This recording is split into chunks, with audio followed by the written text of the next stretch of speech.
तो गाइस कैसे हैं आप सब लोग। व्हाइट जेड की एपिसोड 11 के साथ हाजिर हो। तो लास्ट एपिसोड के एंड पे हमने देखा था कि हमारा जनरल जो होता है, जनरल मोयोंग अपना वेपन लेकर आगे की तरफ बढ़ता है, वहां पर सामने की तरफ एक स्टैप करता है तो वहां पर एक धमाका होता है और इसी धमाके के साथ ही वो बेचारा काफी परेशान हो जाता है क्योंकि उसने यहाँ पर किलिंग इंटेंट के साथ अटैक कर दिया था। वो बस यहाँ पर फाइट करते वक्त जोश में आ गया था, लेकिन वहीं पर दिखाता है कि धमाके का धुआं हटने के बाद हमारा जो यंग मास्टर होता है उसने बड़ी आसानी के साथ वहां पर उसके अटैक को ब्लॉक कर लिया होता है। उसने अपनी फैमिली की स्पेशल टेक्निक को यूज किया होता है, यानी कि उसने अपनी सोंग फैमिली की स्पेशल टेक्निक के साथ ही उसकी तलवार को वहां पर ब्लॉक कर लिया होता है, जिस बात से कैप्टन मोयोंग भी काफी ज्यादा हैरान होता है। तो इसी के साथ ही हमारा सोंग जो होता है वहां पर से वापस आने के बाद, ट्रेनिंग कंप्लीट करने के बाद बाहर आकर खड़ा होता है क्योंकि उसे यहाँ पर अब यंग मिस राइमी को भी लेकर जाना होगा, क्योंकि उसे यहाँ पर घुमा फिरा कर भी लाना है। वो उसके पर्सनल बॉडीगार्ड की तरह भी है। वो अपने हाथ में अपना टोकन लेकर खड़ा होता है जो कि उसकी सोंग फैमिली की निशानी है। तो आपको याद होगा कि आधा टोकन जो है इसके पास रह गया था, तो आधा टोकन इसके बड़े भाई योंग के पास है। तो वो टोकन लेकर अपने पास बैठा होता है, साथ ही वहां पर सोच रहा होता है कि आज मैंने यहाँ पर अपनी सोंग फैमिली की स्पेशल टेक्निक, तलवारबाजी की टेक्निक को यूज करते हुए अटैक को ब्लॉक किया। हालांकि मैंने यहाँ पर अपने आप से वादा किया था कि मैं दोबारा कभी सोंग फैमिली की स्पेशल टेक्निक्स को याद नहीं करूंगा। और इसी के साथ ही जब वहां पर खड़ा खड़ा सोच रहा होता है तो साइड के ऊपर से माई राइमी निकल कर आती है और उसे कहती है कि काफी दिनों के बाद तुम मुझसे मिलने के लिए आया। तो उसे कहता है कि यंग मिस क्या तुम्हारा काम हो गया, क्या तुम्हारी स्टडी कंप्लीट हो गई। तो उसे कहती है कि हाँ मेरी स्टडी कंप्लीट हो गई है। तो फिर साथ ही वो गुस्सा हो जाती है और कहती है कि तुम यहाँ पर मुझे क्या कहा। तुम्हारा बेका उसे कहता है कि मैंने तुम्हें यंग मिस कहा। तो उससे के साथ उसे कहती है कि ठीक है मैं यहाँ पर से वापस जा रही हूँ। मैं जिस बंदे के साथ वापस जाने वाली थी लगता है कि वो आज आया ही नहीं है।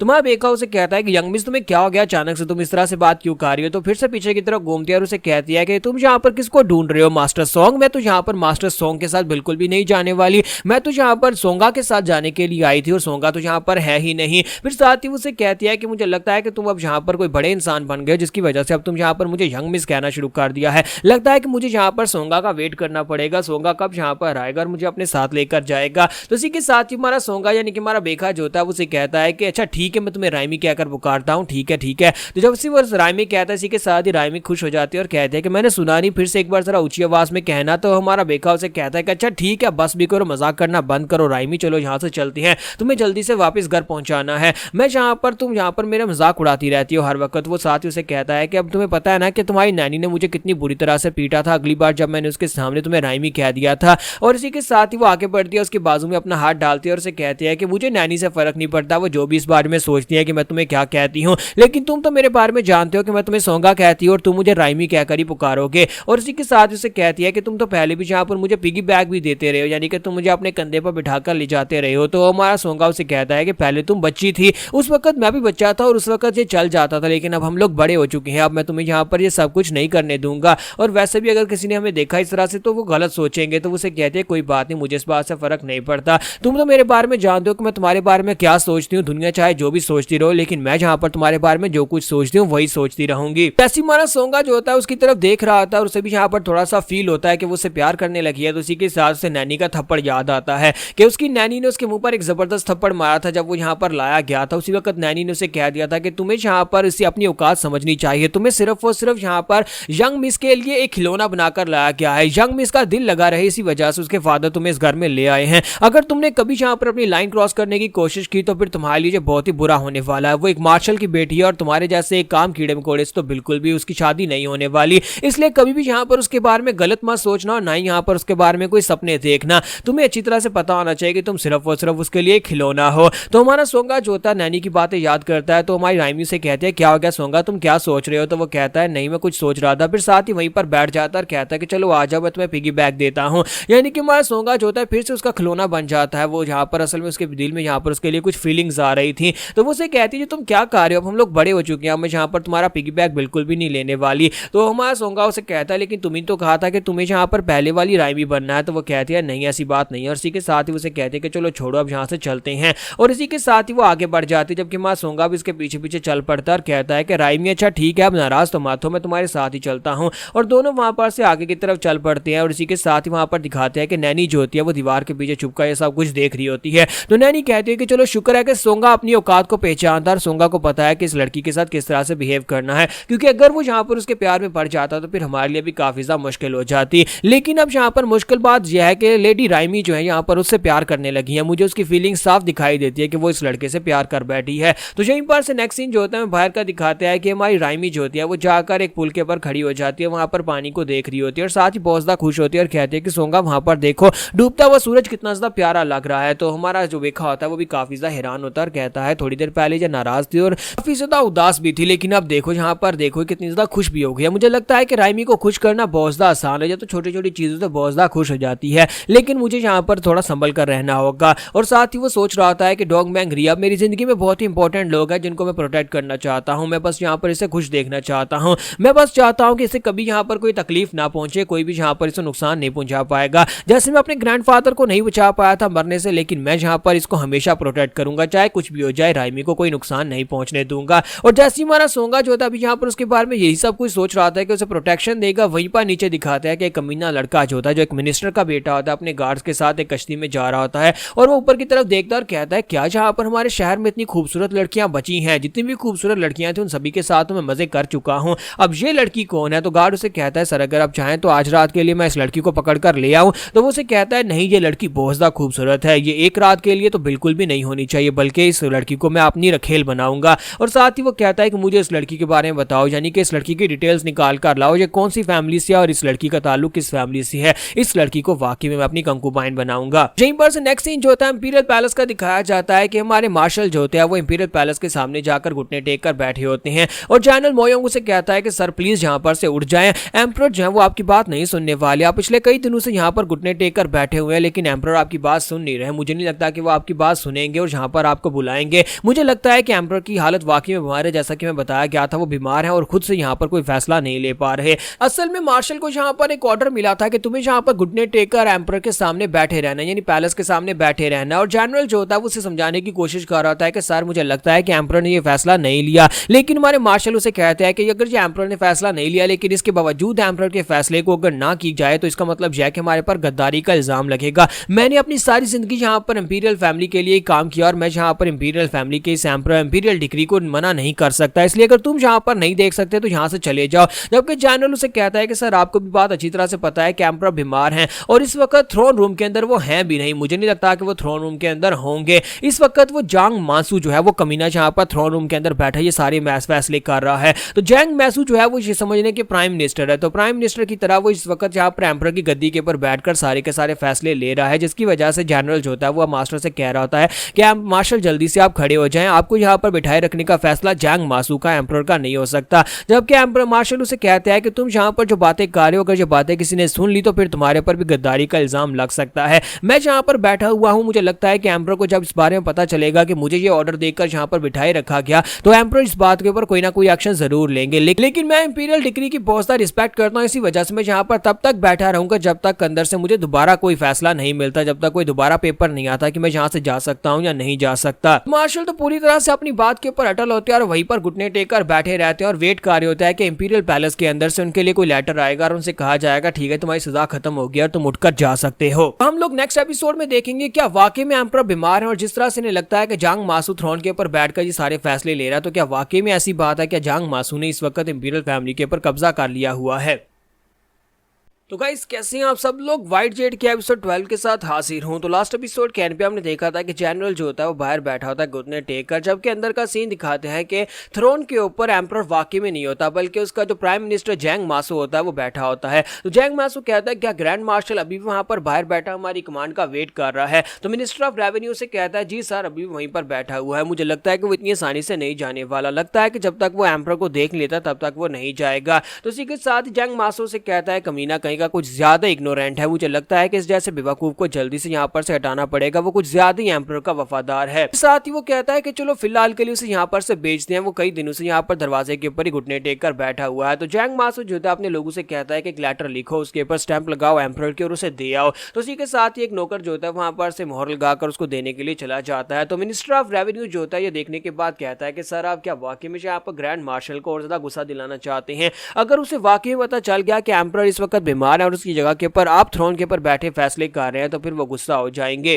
और ग्रैंड मार्शल के नीचे इस वक्त जो 3 लाख सोल्जर्स की आर्मी है वो सारे के सारे हमारे इंपीरियल फैमिली की तरफ आगे बढ़ेंगे और आकर आपके ऊपर अटैक कर सकते हैं। तो प्राइम मिनिस्टर से कहता है कि तुम कुछ ज्यादा ही परेशान हो रहे हो, क्या तुम्हें लगता है कि ये इतना ज्यादा आसान है? क्या तुम्हें लगता है कि ग्रैंड मार्शल अपनी मर्जी के साथ 3 लाख सोल्जर्स की आर्मी को यूज कर सकता है? ऐसा वो बिल्कुल भी नहीं करेगा, ना ही वो ऐसा करने वाला है। वो लोग जहां पर आर्मी से हैं वो लोग बारबेरियंस नहीं है, बारबेरियंस और आर्मी यही वही तो फर्क होता है। ग्रैंड मार्शल को अच्छी तरह से पता है कब ये करना और कब ये नहीं करना। ग्रैंड मार्शल तुमसे ज्यादा समझदार इंसान है और साथ ही वो उसे कहता है कि तुम्हें परेशान होने की जरूरत नहीं है। मुझे लगता है कि डोंग बैंग चुनहू यानी कि ग्रैंड मार्शल जो है बहुत ही जल्दी यहाँ पर डाउनग्रेड होने वाला है, वो भी सिर्फ और सिर्फ अपनी फैमिली की वजह से, क्योंकि उसकी फैमिली जो है वो मेरी नजर में है। मुझे लगता है कि उसकी फैमिली उसकी सबसे बड़ी कमजोरी है और उसी की कमजोरी को हम यूज करके उसे डाउनग्रेड करेंगे। तो यहीं पर से नेक्स्ट सीन जो होता है हमें दिखाया जाता है कि बारिश हो रही होती है और आपको याद होगा कि पहले भी यहाँ पर बारिश का सीन था और बारिश में कुछ बुरा हुआ था। तो हमारी प्रिंसेस को दिखाता है, मैं से प्रिंसेस ही कहूंगा, तो हमारी राइमी को दिखाता है कि राइमी जो होती है वो बैठी होती है, वो कपड़े की बुनाई कर रही होती है कि उसी के साथ वो बाहर बारिश की तरफ देखती है और कहती है कि आज तो बारिश हो रही है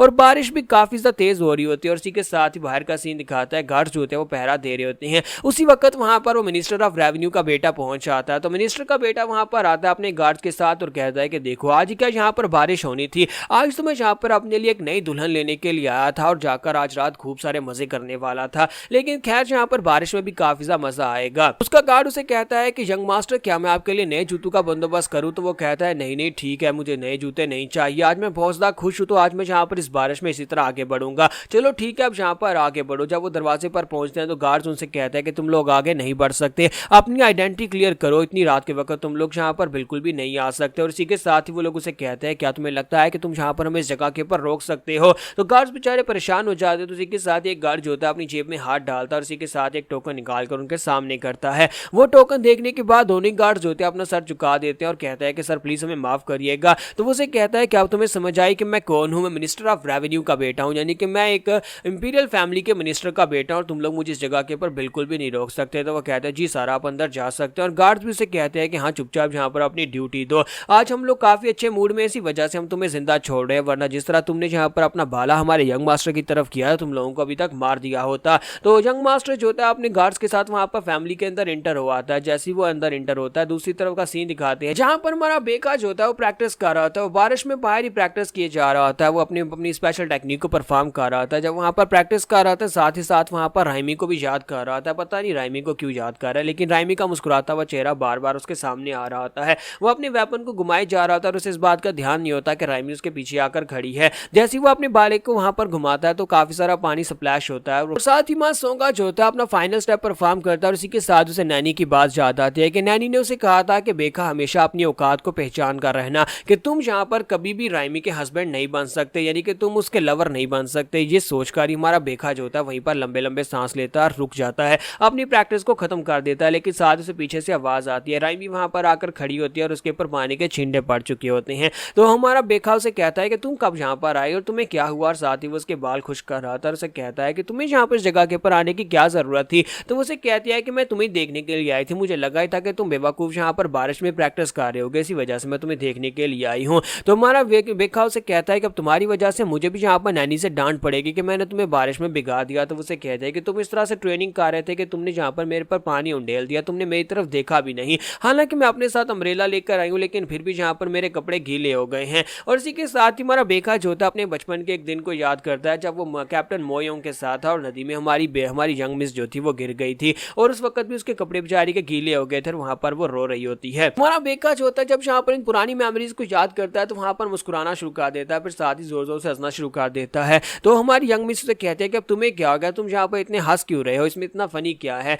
तुम्हारा बेका कहता है कि देखो तो जरा ये इतनी लंबी हो गई है, लेकिन मुझे लगता है कि आज बिल्कुल वैसी है, यानी कि एक छोटी बच्ची की तरह ही है। राइमी आज भी उतनी की उतनी है, मेरी नजर में यहाँ पर इसका दिमाग तो एक बच्चे के जैसा ही है। और साथ ही वो सोच रहा था कि मुझे लगता है कि यहाँ पर मुझे भी इसके साथ एक बच्चे की तरह ही खेलना चाहिए, ना कि यहाँ पर बड़ों वाली फीलिंग्स बीच में लानी चाहिए। तो हमारा बेका उसे कहता है कि अब तुम्हें वापस अंदर चले जाना चाहिए, तुम्हें ठंड लग जाएगी। तो उसे कहते हैं तो किसकी गलती है कि मैं यहाँ पर गीली हो गई हूँ। जब वो दोनों वहां पर खड़े होते हैं तो उसी के साथ ही मिनिस्टर का बेटा वहां पर पहुंच आता है और कहता है कि देखो तो यहाँ पर मैंने इस लड़की को ढूंढ लिया है। तो राइमी उसे कहती है कि तुम कौन हो, तुम इस जगह के ऊपर इस तरह से बिल्कुल भी नहीं आ सकते, आउटसाइडर्स का हमारी इस फैमिली के अंदर इस तरह से स्वागत नहीं किया जाता। तो इसी के साथ ही मिनिस्टर का बेटा उसे कहता है कि ये बड़ी डिसअपॉइंटिंग बात है कि तुम यहाँ पर मुझे एक बाहर वाला कह रही हो, जबकि मैं तुम्हारा घर वाला बनने वाला हूँ। जब मैं तुम्हारा घर वाला बनने वाला हूँ तो तुम्हें यहाँ पर मुझे रिस्पेक्ट देनी चाहिए। तो राइमी उसे कहते हैं अब इस बात का क्या मतलब है, ये क्या बकवास किए जा रहे हो? तो मिनिस्टर का बेटा उसे कहता है कि तुम्हें सच्ची बताओ तो कुछ दिन पहले मैंने तुम्हें ब्रिज के ऊपर खड़े देखा था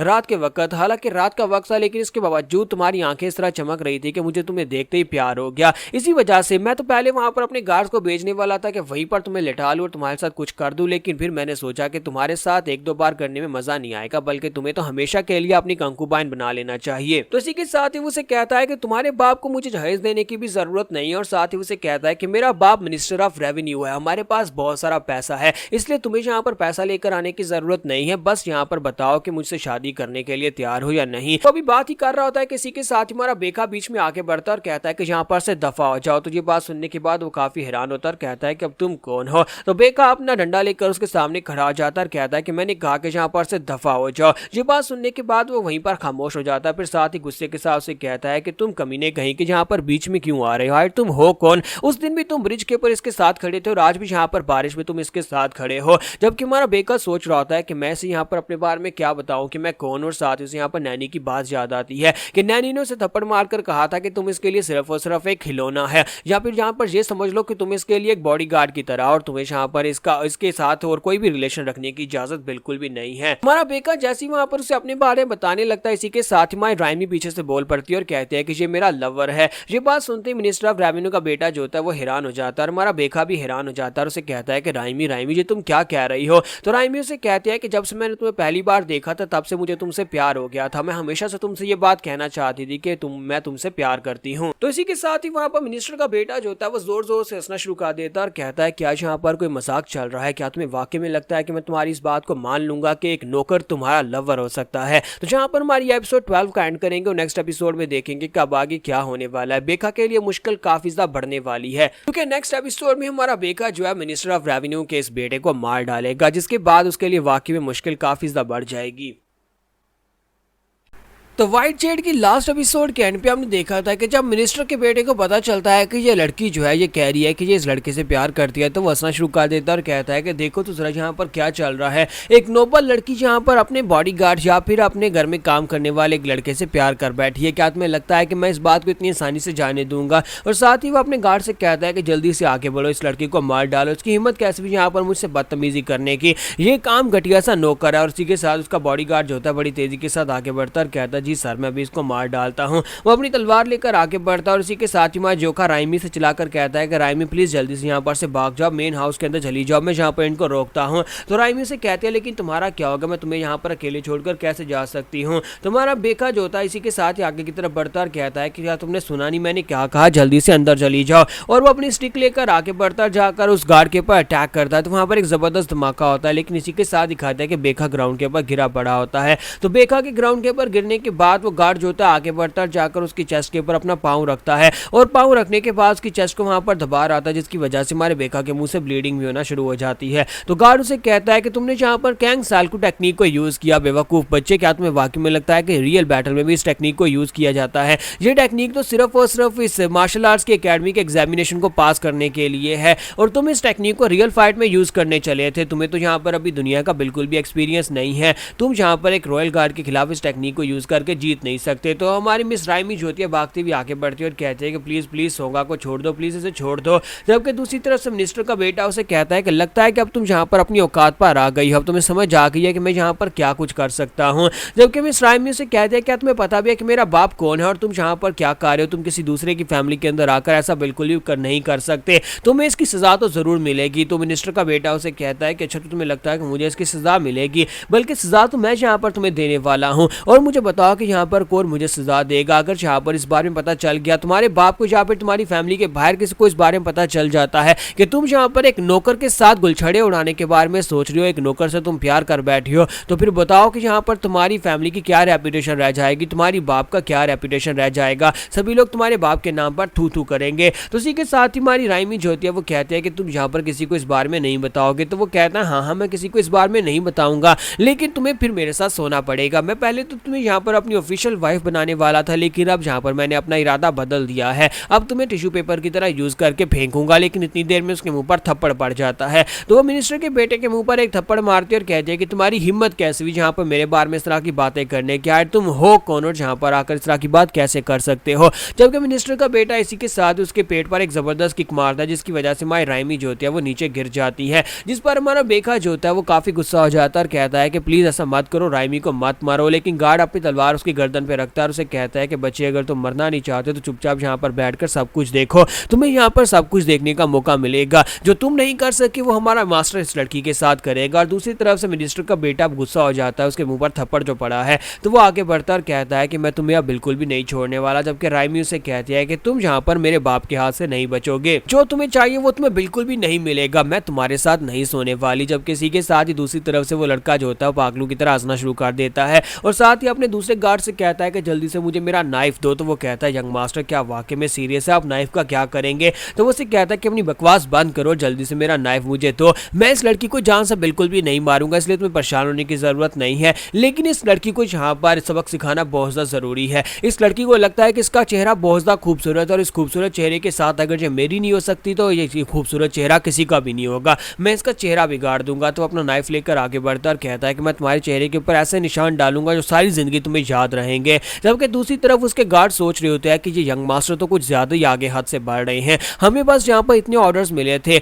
हमें कहा गया था कि इस लड़की को सिर्फ डराना है क्योंकि ये मार्शल की बेटी है, ग्रैंड मार्शल की बेटी को डराना है, लेकिन हम लोग यहाँ पर जो करने वाले हैं वो बहुत ज्यादा आगे निकल जाएगा, हमें जल्दी से जल्दी अपने यंग मास्टर को रोकना पड़ेगा क्योंकि ये पागल यहाँ पर गुस्से में उसके साथ कुछ भी कर सकता है। तो मिनिस्टर का बेटा जो होता है अपना नाइफ लेकर उसके सामने पहुंच जाता है और उसे कहता है कि हिलना मत, अगर तुम हिली तो फिर ये तलवार कहीं और भी लग सकती है, मुझे बस तुम्हारे चेहरे के ऊपर 2-4 कट लगाने हैं। और वो अपनी तलवार लेकर जैसे वहां पर राइमी के करीब पहुंचता है, दूसरी तरफ दिखाता है कि हमारा जोखा जो होता है बहुत ज्यादा गुस्सा हो रहा है। तो बेका कहता है कि अपने गंदे हाथ उससे दूर रखो क्योंकि मैं यहाँ पर तुम्हें मार डालूंगा। और साथ ही हमारा बेका जो होता है बार बार वहां पर राइमी को याद करता है कि राइमी कैसे उसके पास आती थी, कैसे प्यार से उससे बात करती थी। हमारा बेका कहता है कि मैं यहाँ पर अपनी जिंदगी में एक और इंसान को नहीं खो सकता, मैं अपनी जिंदगी में जितने भी इंपॉर्टेंट इंसान है सभी को खो चुका हूँ और इस वक्त तो मैं इसको नहीं खो सकता। तो जब हमारा बेका जो होता है वहां पर गुस्सा आ रहा होता है तो तलवार उसकी गर्दन के ऊपर फिर रही होती है, उसकी वहां पर ब्लीडिंग होना शुरू हो जाती है और गार्ड जो होता है वो और भी घबरा जाता है और कहता है कि अगर हमने इस लड़के को यहाँ पर गलती से भी मार दिया तब भी हमारे लिए मुश्किल हो जाएगी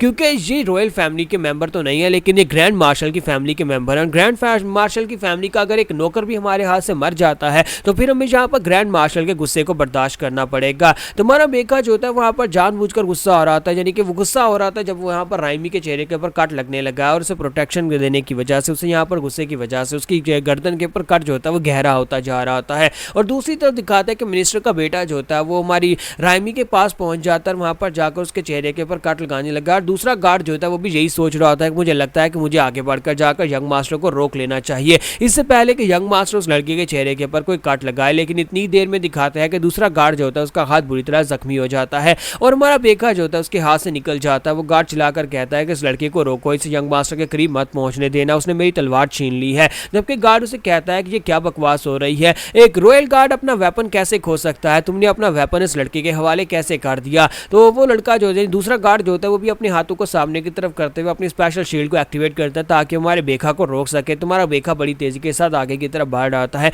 उसका टारगेट वो यंग मास्टर होता है। तो बेका जो होता है वो आगे की तरफ बढ़ता है, काफी ज्यादा गुस्से में होता है। तो दूसरी तरफ से गार्ड अपनी पावर्स को रिलीज करता है और कहता है कि लड़के तुम इस वक्त गुस्से में शांत होकर इस बारे में सोचो, तुम्हें रुकना होगा। लेकिन वो जब वहां पर उसे रोकने की कोशिश करता है, हमारा बेका जो होता है वहां पर अपनी एक स्पेशल टेक्निक ना जाने अब ना चाहते हुए उसकी एक स्पेशल टेक्निक रिलीज हो जाती है जो कि सॉन्ग फैमिली की होती है। एक पाइन ट्री रिलीज होता है और उसी के साथ ही हमारा बेका उसे स्लिप करके आगे निकल जाता है। इस बात से वो लड़का यानी वो गार्ड जो होता है वो काफी ज्यादा हैरान हो जाता है और कहता है कि ये किस किस्म की स्पेशल टेक्निक थी। साथ ही वो चिल्लाकर कहता है कि यंग मास्टर प्लीज यहाँ पर बचो, ये लड़का तुम्हारी तरफ आगे बढ़ रहा है। तो पीछे की तरफ घूमता और कहता है क्या हो गया, तुम लोग यहाँ पर शोर क्यों मचा रहे हो। जैसे ही वो यहाँ पर इतनी बात करता है पीछे घूमकर इतनी देर में बेका वहां पर उसके करीब पहुंच जाता है, अपनी तलवार को घुमाता है और उसकी गर्दन काट देता है और देखते ही देखते वहां पर उस यंग मास्टर की गर्दन कट के ग्राउंड के ऊपर गिर जाती है। तो फाइनली यहाँ पर मिनिस्टर का बेटा मर चुका है और हमारा बेका जो होता है वहीं पर खड़े खड़े सोच रहा होता है ये मैंने क्या कर दिया। वो बेचारा डर के मारे कांप रहा होता है कि उसने यहाँ पर पहली बार किसी इंसान की जान लिया। वो कहता है कि मैंने यहाँ पर किसी को मार दिया है।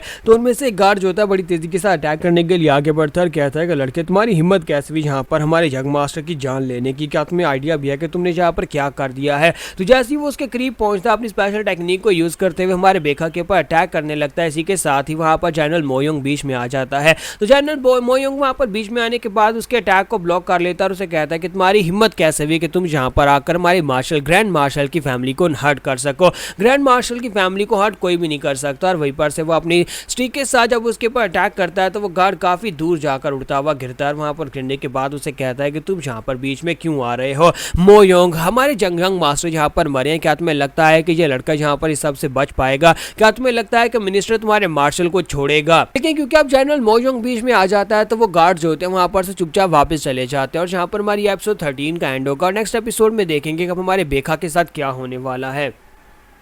तो लास्ट एपिसोड के एंड पे हमने देखा था कि हमारे बेखा के हाथ से यंग मास्टर मर जाता है और उसके बाद जनरल मोयोंग वहां पर आता है। आने के बाद बेखा से कहता है क्या तुम्हें इस बात का जरा सा भी आइडिया है कि लड़के तुमने यहाँ पर क्या कर दिया है? तुमने मिनिस्टर ऑफ रेवेन्यू के बेटे को मार दिया है। तो वो कहता है लेकिन मैं जहाँ पर क्या करता, वो यंग मिस के साथ कुछ करने वाला था। तो जनरल मोयोंग जो होता है जब उसे वहां पर थप्पड़ मारने लगता है, इसी के साथ ही वहां पर हमारी यंग मिस आगे बढ़ती है, राइमिस का हाथ पकड़ लेती है और कहते हैं कि प्लीज सोंगा को मत मारना, सोंगा गलत नहीं है, इसने कुछ भी गलत नहीं किया बल्कि वो जहाँ पर मेरे साथ कुछ गलत करने वाला था। तो मोयोंग उसे कहता है कि यंग मिस प्लीज आप यहाँ पर बीच में मत आए, इस लड़के को यहाँ पर आइडिया ही नहीं है कि इस लड़के ने क्या कर दिया है। उस यंग मास्टर को मारने का मतलब यह है कि मार्शल के लिए भी यहाँ पर दिक्कत बहुत ज्यादा बढ़ जाएगी, जबकि राइमिस के सामने रोना शुरू कर देती है। तो जनरल मोयोंग उसे रोता हुआ देखकर पीछे की तरफ मुड़ जाता है और कहता है बेवकूफ, तुम बेवकूफ, और अब यहाँ पर तुम्हें इसकी सजा भुगतनी पड़ेगी और तुम दोनों को यहाँ पर इसकी सजा मिलेगी। और इसी के साथ ही वहां पर से चला जाता है। तो हमारी राइमी से कहते हैं कि सोंगा क्या तुम ठीक हो? तो वो उसे कहता है कि राइमी हाँ मैं ठीक हूँ, लेकिन इसी के साथ ही राइमी से गले से लगा लेती है और कहते हैं कि परेशान होने की जरूरत नहीं है,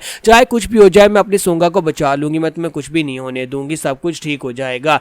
जब किसी के साथ ही नेक्स्ट सीन जो होता है हमें ग्रैंड मार्शल का दिखाया जाता है कि मार्शल अपने ऑफिस में बैठे होते हैं, मिनिस्टर ऑफ रेवेन्यू जो होता है उसके पास आता है और आकर उसके सामने आकर रो रहा आता है, कहता है कि तुम्हारे इस नौकर ने मेरे बेटे को मार डाला है, मुझे वो नौकर का सर चाहिए, चाहे कुछ भी हो जाए मुझे वो चाहिए। तो इसी के साथ ही ग्रैंड मार्शल उसे कहता है कि तुम्हारा बेटा मर गया, मुझे इस बात का बहुत ज़्यादा अफसोस है, लेकिन अफसोस कि अब यहाँ पर इसके लिए ज़्यादा कुछ नहीं किया जा सकता। तो मिनिस्टर उसे कहता है कि अब ये क्या बात हुई, तुम यहाँ पर ये क्या कह रहे हो कि मेरा बेटा मर गया तो मर गया, क्या तुम यहाँ पर इस बारे में रिस्पॉन्सिबिलिटी नहीं लेना चाहोगे कि तुम्हारे घर के अंदर वो क्यों मरा और तुम्हारे नौकर ने उसे क्यों मारा है? ग्रैंड मास्टर उसे कहता है कि तुम्हारी हिम्मत कैसे हुई यहाँ पर मेरे सामने ये बात करने की, तुम्हारा बेटा मेरी फैमिली में कर क्या रहा था, पहले तो तुम्हें ये सोचना चाहिए ना, क्योंकि अगर यहाँ पर मेरे लोगों ने तुम्हारे घर में घुसकर उसको मारा था तो फिर बात अलग होती। तो ये बात सुनने के बाद मिनिस्टर ऑफ रेवेन्यू से कहता है कि ये कमीना यहाँ पर आगे से इस तरह की बात करके इस बात को खत्म करने की बात कर रहा है, मैं यहाँ पर इस तरह की बात तो बिल्कुल भी नहीं करूंगा। और साथ ही वो सोच रहा था कि लेकिन मुझे यहाँ पर कम से कम कुछ ऐसी बात करनी होगी जिससे ग्रैंड मार्शल को गुस्सा ना आए, क्योंकि ये बंदा किसी वक्त भी मुझे भी मार सकता है।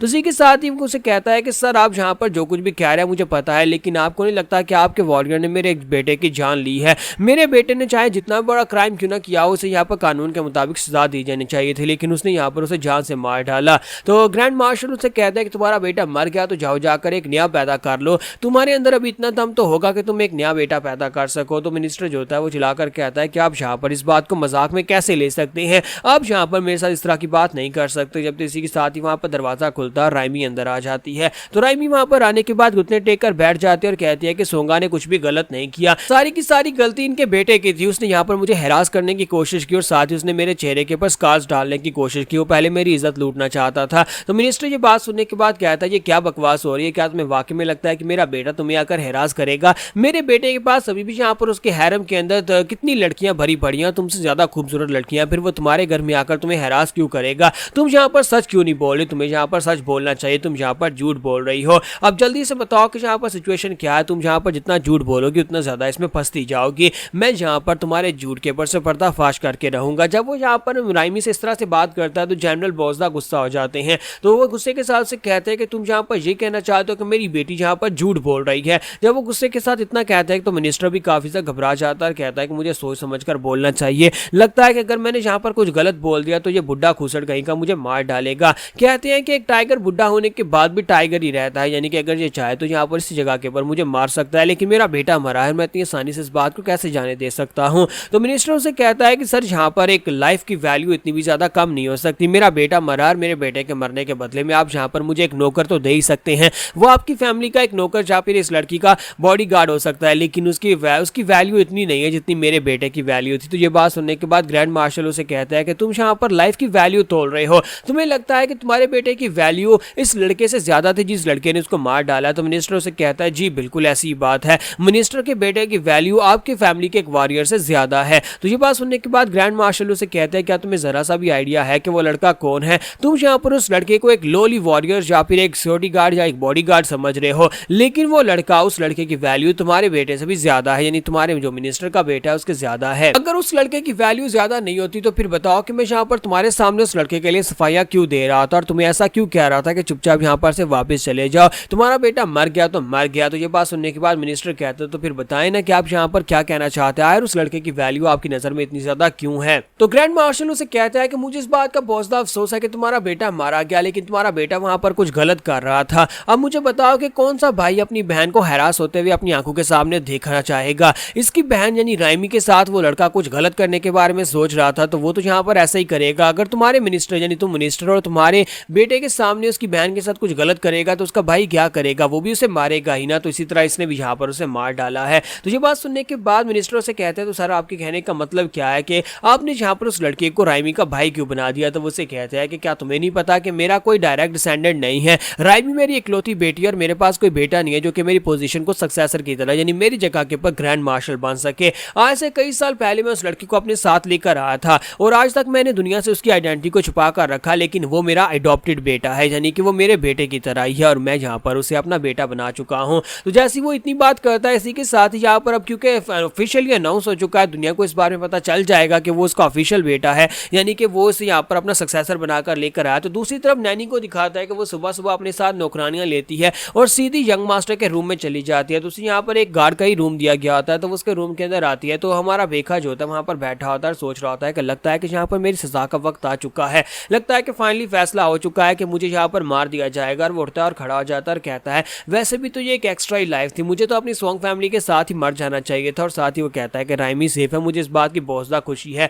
तो वो नैनी से कहता है तो नैनी काफी दिनों के बाद आपको देख रहा हूँ, आप बताओ कि क्या राइमी सेफ है, क्या यंग लेडी सेफ है। तो वो उसे यंग मास्टर कहकर ग्रीट करती है। जैसे ही वो उसे यंग लॉर्ड कहकर ग्रीट करती है तो वो भी काफी ज्यादा हैरान हो जाता है, नौकरानियां भी उसे यंग लॉर्ड कहकर ही ग्रीट कर रही होती हैं। तो हमारा बेका कहता है कि तुम सभी लोगों को क्या हो गया, अचानक से तुम सभी लोग यहाँ पर मुझे यंग मास्टर या फिर यंग लॉर्ड क्यों कह रही हो। तो नैनी उसे कहते हैं कि हम लोग तो बस यहाँ पर ऑर्डर्स को फॉलो कर रहे हैं, अब क्योंकि अब यहाँ पर इस फैमिली के यंग मास्टर हैं और आप क्योंकि राइमी के भाई हैं, इसी वजह से हमें यहाँ पर आपको ग्रीट तो करना पड़ेगा। और हमारा बेका भी इस बात से बहुत ज्यादा हैरान हो जाता है कि अचानक से यहाँ पर ये सब कुछ क्या हो गया। तो नैनी उसे कहती है कि जल्दी से नहा धोकर तैयार हो जाओ, नए कपड़े पहनकर तुम्हें ग्रैंड मार्शल के सामने जाना है। तो ग्रैंड मार्शल के पास वो पहुंच जाता है तो ग्रैंड मार्शल उसे कहता है कि देखो तो जरा, इस तरह के कपड़ों में तुम बिल्कुल एक अलग इंसान लगते हो, तुम तो बिल्कुल एक यंग मास्टर लग रहे हो। सॉन्ग बेक, आज के बाद से तुम यहाँ पर मेरे ऑफिशियल डिसाइपल और साथ में तुम मेरे बेटे हो और तुम मेरे सक्सेसर हो, यानी मेरी जगह के ऊपर अगले ग्रैंड मार्शल तुम बनोगे। मेरे पास इससे ज्यादा अच्छा रास्ता कोई नहीं था तुम्हें बचाने का और तुम्हें बचाने के लिए मुझे सब कुछ करना पड़ा। और इसी के साथ ही बेखा उनके सामने घुटने टेक देता और कहता है कि सर आपका बहुत बहुत शुक्रिया, आपने जहाँ पर मेरी जान बचा ली और साथ ही आपने जहाँ पर मुझे जो कुछ भी दिया उस सब के लिए आपका बहुत बहुत शुक्रिया। तो ग्रैंड मार्शल उसे कहता है कि मैं इतने साल तक तुम्हें अपने साथ रखा, लेकिन मैंने जहाँ पर कभी इस बात को रिकॉग्नाइज नहीं किया कि तुम यहाँ पर मेरे सक्सेसर बनकर लाए गए हो और वाकई में मुझे लगता है कि तुम वाकई में यहाँ पर एक सक्सेसर बनने के लायक हो। तुम्हारा बेका उसे कहता है कि ऐसी बात नहीं है, लेकिन आप जो कुछ भी करेंगे वो अच्छा ही करेंगे। आपने मेरे जैसे एक यतीम को अपने घर के अंदर लेकर आया और जहाँ पर रहने के लिए जगह दी, मेरे लिए तो इतना ही काफी है। और साथ ही वो उसे कहता है कि मेरी वजह से अब आप यहाँ पर अलग प्रॉब्लम में फंस चुके हैं, अब आपको यहाँ पर मिनिस्टर के गुस्से को भी झेलना पड़ेगा। तो मास्टर जो होते हैं उसकी बात सुनने के बाद बिल्कुल खामोश होता है। फिर साथ ही वो उसे कहता है कि मेरे बहुत सारे दुश्मन हैं, तब तुम यहाँ पर ऐसी पोजीशन के ऊपर हो जहाँ पर जिस पोजीशन के ऊपर मैं हूँ तुम्हें बहुत सारे दुश्मनों के साथ सामना करना पड़ेगा। और अब जबकि तुम भी यहाँ पर ऐसी पोजीशन के ऊपर हो जहाँ पर तुम मेरे सक्सेसर हो तो फिर तुम्हारे भी बहुत सारे दुश्मन होंगे। तो यहाँ पर हमारी एपिसोड 14 का एंड करेंगे और नेक्स्ट एपिसोड में देखेंगे कि अब आगे क्या होने वाला है। मिनिस्टर ऑफ रेवेन्यू इतनी आसानी के साथ इस बात को जाने नहीं देगा, वो बदला तो जरूर लेगा। तो लास्ट एपिसोड के एंड पे हमने देखा था कि हमारे बेका को वहां पर ऑफिशियल पोजीशन मिलने वाली है, लेकिन उससे पहले से यहाँ पर अपने आप को तैयार करना होगा, क्योंकि वहां पर लीडर जो होते हैं, ग्रैंड मार्शल जो होते हैं, उससे बात कर रहे होते हैं और उसे कह रहे होते हैं कि मेरे बहुत सारे दुश्मन हैं और जब तुम कभी मेरी पोजीशन के ऊपर बैठोगे तब तुम्हें समझ आएगी कि यहाँ पर दुश्मन जहाँ हर तरीके से वार करने की कोशिश करते हैं। और राइमी भी यहाँ पर इस सब का एक हिस्सा है, उन्होंने जहाँ पर राइमी के ऊपर अटैक करने की कोशिश की और मुझे यहाँ पर राइमी को बचाना पड़ेगा, जैसे कि तुमने जहाँ पर राइमी को बचाने के लिए सब कुछ किया। अगर मैं तुम्हारी जगह पर होता तो मुझे भी यही करना पड़ता, लेकिन फिलहाल के लिए मामला बहुत ज्यादा गर्म है, इसी वजह से मैं यहाँ पर इस जगह के ऊपर तुम्हें रखकर तुम्हें सुरक्षित नहीं रख सकता, मुझे और बहुत सारे काम है। इसका मतलब यह है कि यहाँ पर तुम्हें एक मिशन के ऊपर जाना पड़ेगा। जनरल मो यंग बहुत ही जल्दी एक यूनिट को लेकर जा रहे हैं, वो एक मिशन के ऊपर जा रहे हैं और मैं चाहता हूँ कि तुम उस आर्मी का हिस्सा बनो, तुम उस स्क्वाड के साथ उस मिशन के ऊपर जाओ और वहां पर पूरे 3 साल लगेंगे। 3 साल की मेहनत के बाद में वहां से वापस आना होगा। जब तुम वापस आओगे तो सब कुछ शांत हो चुका होगा, सारे मामला हल हो चुके होंगे। तो हमारा बेका जो था उनसे कहता है जी मास्टर, मैं आपकी आपकी कमांड को फॉलो करूंगा, जैसा आप चाहते हैं बिल्कुल वैसा ही होगा। तुम्हारा बेखा जो होता है वहां पर से वापस की तरफ आ रहा होता है, वापस आते हैं वो सोच रहा होता है कि मास्टर ने जिस तरह से मुझे कहा था कि यहाँ पर इंसानों के बारे में तुम ठीक तरह से नहीं जानते कि इंसान किस तरह से एक मॉन्स्टर बन सकते हैं, जैसे कि तुमने जहाँ पर उस यंग मास्टर को देखा वो क्या करना चाहता था, वैसी बैटल फील्ड के ऊपर जाने के बाद तुम्हें इंसानों के बारे में और भी अच्छे से एक्सपीरियंस होगा कि इंसान क्या कर सकते हैं। वहां पर बैटल फील्ड के ऊपर तुम्हें आइडिया होगा कि इंसान किस तरह का मॉन्स्टर है जो दूसरे इंसानों के साथ क्या कुछ कर सकता है। लेकिन हमारा बेखा पहले यहाँ पर इंसानों को देख चुका है कि इंसान क्या कर सकते हैं, तो वो कहता है कि मेरी सोंग फैमिली के साथ जो कुछ भी हुआ था वो सब कुछ मैं पहले से महसूस कर चुका हूँ कि इंसान कितने जालिम हो सकते हैं। और साथ ही वो सोच रहा था कि मैं यहाँ पर इस जगह के ऊपर तो बिल्कुल भी नहीं मरना चाहता और ना ही मेरे अंदर कोई मरने की ख्वाहिश है। तुम्हारा बेका जो होता है वो कहता है लेकिन 3 साल के लिए मुझे इस आर्मी के मिशन के ऊपर तो जाना ही पड़ेगा। और इसी के साथ ही बेका जब आगे बढ़ता है तो वहां पर सामने राइमी खड़ी होती है। तुम्हारी राइमी उसे देखने के बाद उसकी तरफ भागती हुई आगे बढ़ती है और आकर उसके साथ लिपट जाती है और उसे कहती है कि बेका बेका क्या तुम ठीक हो। तुम्हारा सोंगा उसे कहता है कि हाँ मैं बिल्कुल ठीक हूँ। और साथ ही राइमी जो होती है उसे कहती है प्लीज मुझे माफ कर देना।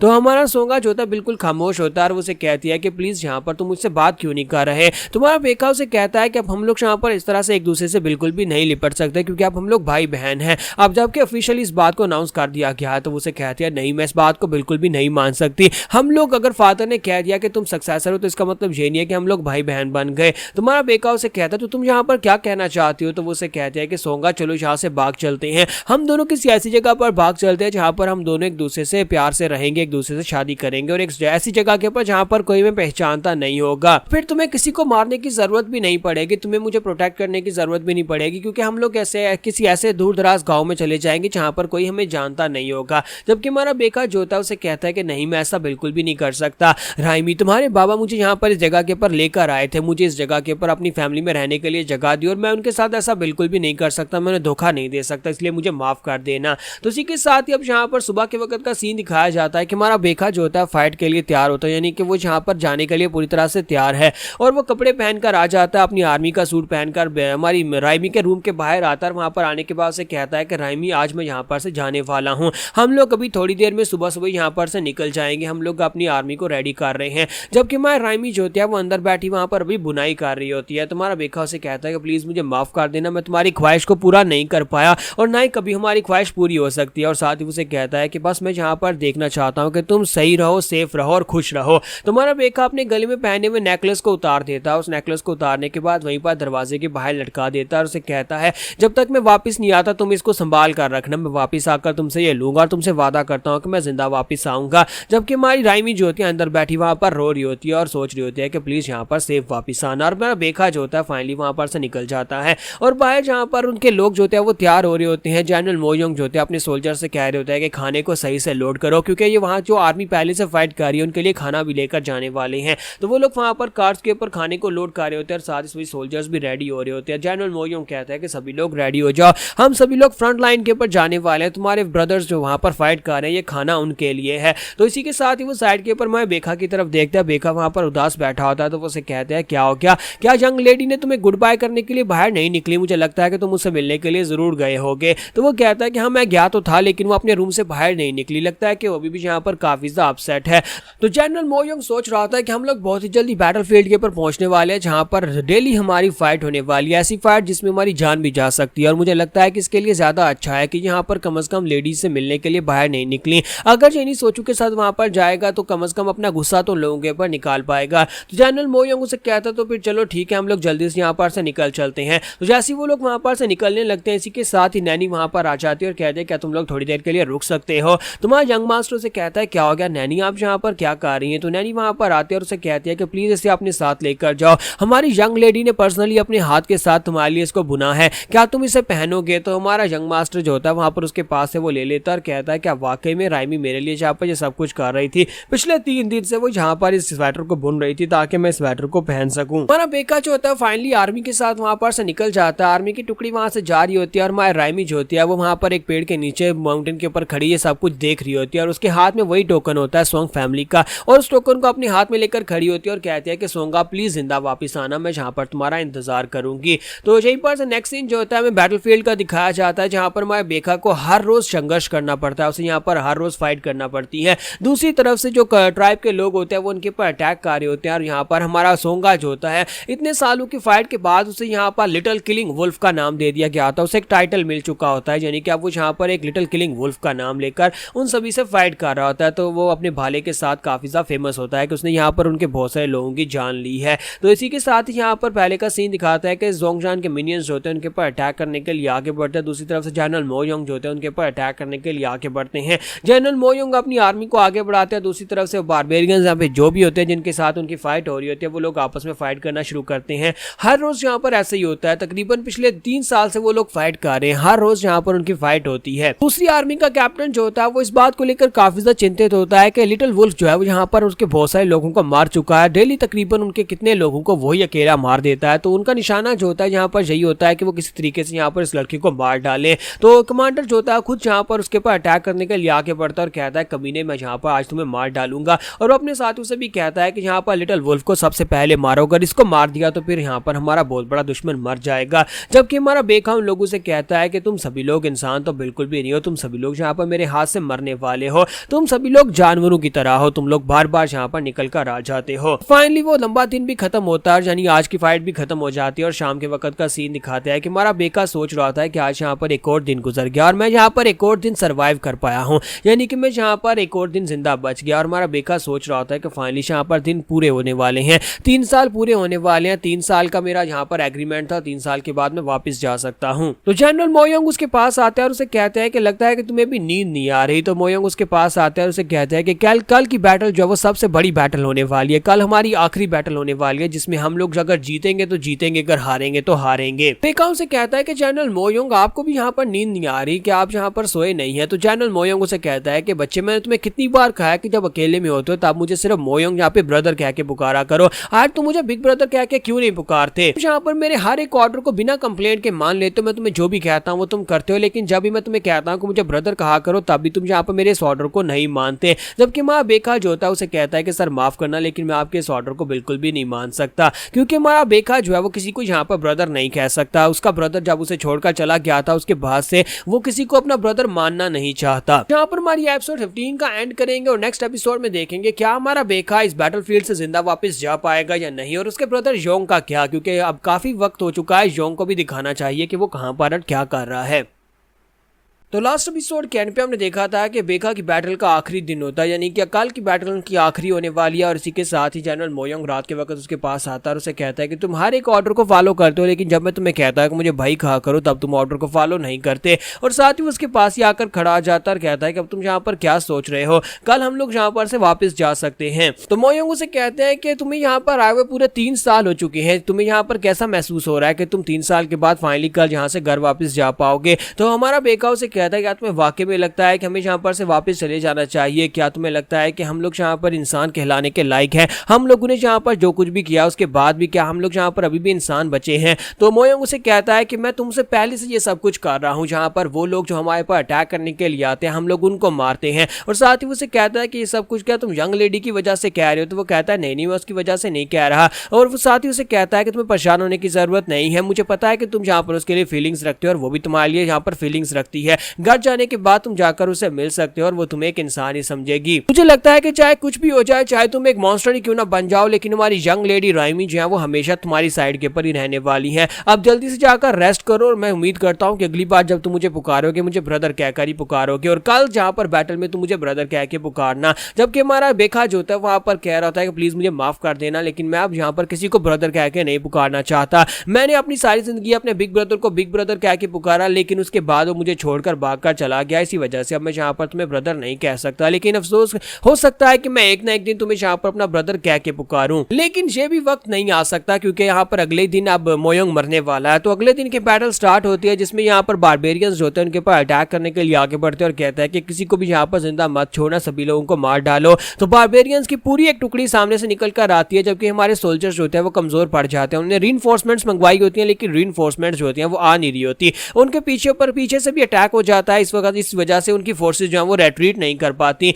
तो जनरल मोयोंग जो होते हैं वो चलाकर कहता है कि यहाँ पर चल क्या रहा है, अभी भी यहाँ पर हमारी रियर यूनिट कहाँ पर है, रीइंफोर्समेंट्स वाली यूनिट यहाँ तक पहुंची क्यों नहीं है और पीछे हटने का रास्ता क्यों नहीं है। तो उसी के साथ एक सोल्जर उसे कहता है कि सर पीछे वाली यूनिट जो है वो वापस जा चुकी है, हमने यहाँ पर उनसे कांटेक्ट किया था, आधे रास्ते में वो लोग आए और वहीं पर से खुद ही वापस चले गए, वो लोग आगे बढ़े ही नहीं है। तो ये बात सुनने के बाद जनरल मोयोंग कहता है वो कमीना कहीं का जियोंग कमीना ऐसा कैसे कर सकता है। तो दूसरी तरफ से एक मिनिस्टर जियोंग जो होता है जिसने अपनी आर्मी को यहाँ पर भेजना था, इसी के साथ ही मां जनरल मोयोंग चलाकर उसका नाम पुकारता और उसके बाद अब यहाँ पर इनकी बैटल खत्म होने वाली है क्योंकि जियोंग ने इनकी टुकड़ी को यहाँ पर बेच दिया है। उसने मानसू जैंग के साथ एक सौदा कर लिया और मानसू जैंग ने कहा था कि अपनी मेन टुकड़ी को आगे लेकर नहीं बढ़ना, जिसकी वजह से जनरल मोयोंग और उसकी आर्मी जो है वहां पर बारबेरियंस के हाथ से मारी जाए। तो बारबेरियंस काफी ज्यादा खुश हो रहे होते हैं और कहते हैं देखो तो जरा कितने कमीने लोग हैं, यहाँ पर आपस में लड़ाई से फुर्सत नहीं मिल रही और ये लोग हमसे क्या लड़ेंगे। इन लोगों ने खुद हमें कहा कि वो लोग अपनी टुकड़ी को आगे नहीं बेचेंगे और इनकी पूरी की पूरी यूनिट को हम लोग वाइप आउट कर सकते हैं।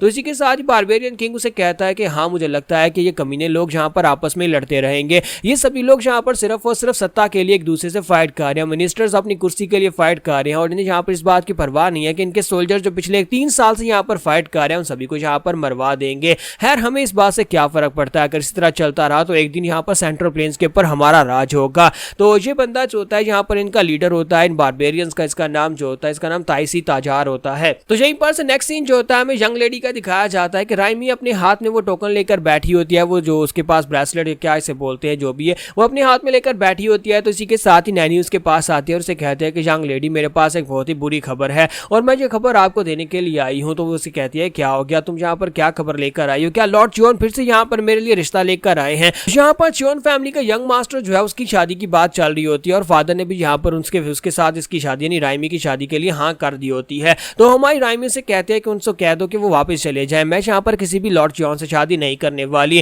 क्योंकि मैं यहाँ पर सॉन्ग बेग का वेट कर रही हूँ, वापस जरूर आएगा। तो नैनी उसे कहती है नहीं इस बार की खबर सॉन्ग बेग के बारे में। ये बात सुनती वो जल्दी से भागती हुई बाहर जाती है और कहती है कि कौन न्यूज लेकर आया, मुझे जल्दी से बताएं वो कहाँ पर है, क्या वो वापस आ गया, पूरे 3 साल गुजर चुके हैं और फाइनली मुझे यहाँ पर उसके बारे में कुछ पता चलने वाला है। जबकि दूसरी तरफ जो होते हैं उसके फादर यानी ग्रैंड मार्शल को इस बारे में जब खबर मिलती है कि मोयोंग की पूरी यूनिट जो उसे वाइप आउट कर दिया गया, वो सारे के सारे मर चुके हैं, तो इस बात से जनरल भी बहुत हैरान होते हैं और कहते हैं क्या जनरल मोयोंग और उसकी पूरी आर्मी के लोग कैसे मर सकते हैं। तो सोल्जर उसे कहता है कि सर यहाँ पर हमें धोखा दिया गया है, उनके पीछे जो आर्मी की टुकड़ी जाने वाली थी वहां तक पहुंची नहीं, जिसकी वजह से बारबेरियंस ने उनके सभी लोगों को मार डाला, उनमें से कोई एक भी जिंदा नहीं बचा। तो जैसी वो इतनी बात करता है इसी के साथ ही हमारी राइमी जो होती है उसके पीछे पहुंच चुकी होती है खबर सुनने के लिए और जैसी वो ये सुनती है कि सभी लोग मर गए, कोई भी जिंदा नहीं बचा, वहीं पर गिरकर बेहोश हो जाती है। तो फादर कहता है कि जल्दी से डॉक्टर को बुलाओ, राइमी को कुछ हो गया है, राइमी बीमार हो गई या फिर उसे क्या हो गया है। तो दूसरी तरफ का सीन दिखाते हैं जहां पर बहुत सारी डेड बॉडीज पड़ी होती हैं, सोल्जर्स जो होते हैं उनकी लाशें पड़ी होती है और उनको यहाँ पर बहुत ही बुरी तरह से मार दिया गया होता है। जितने भी सोल्जर्स जनरल मोयोंग के साथ थे,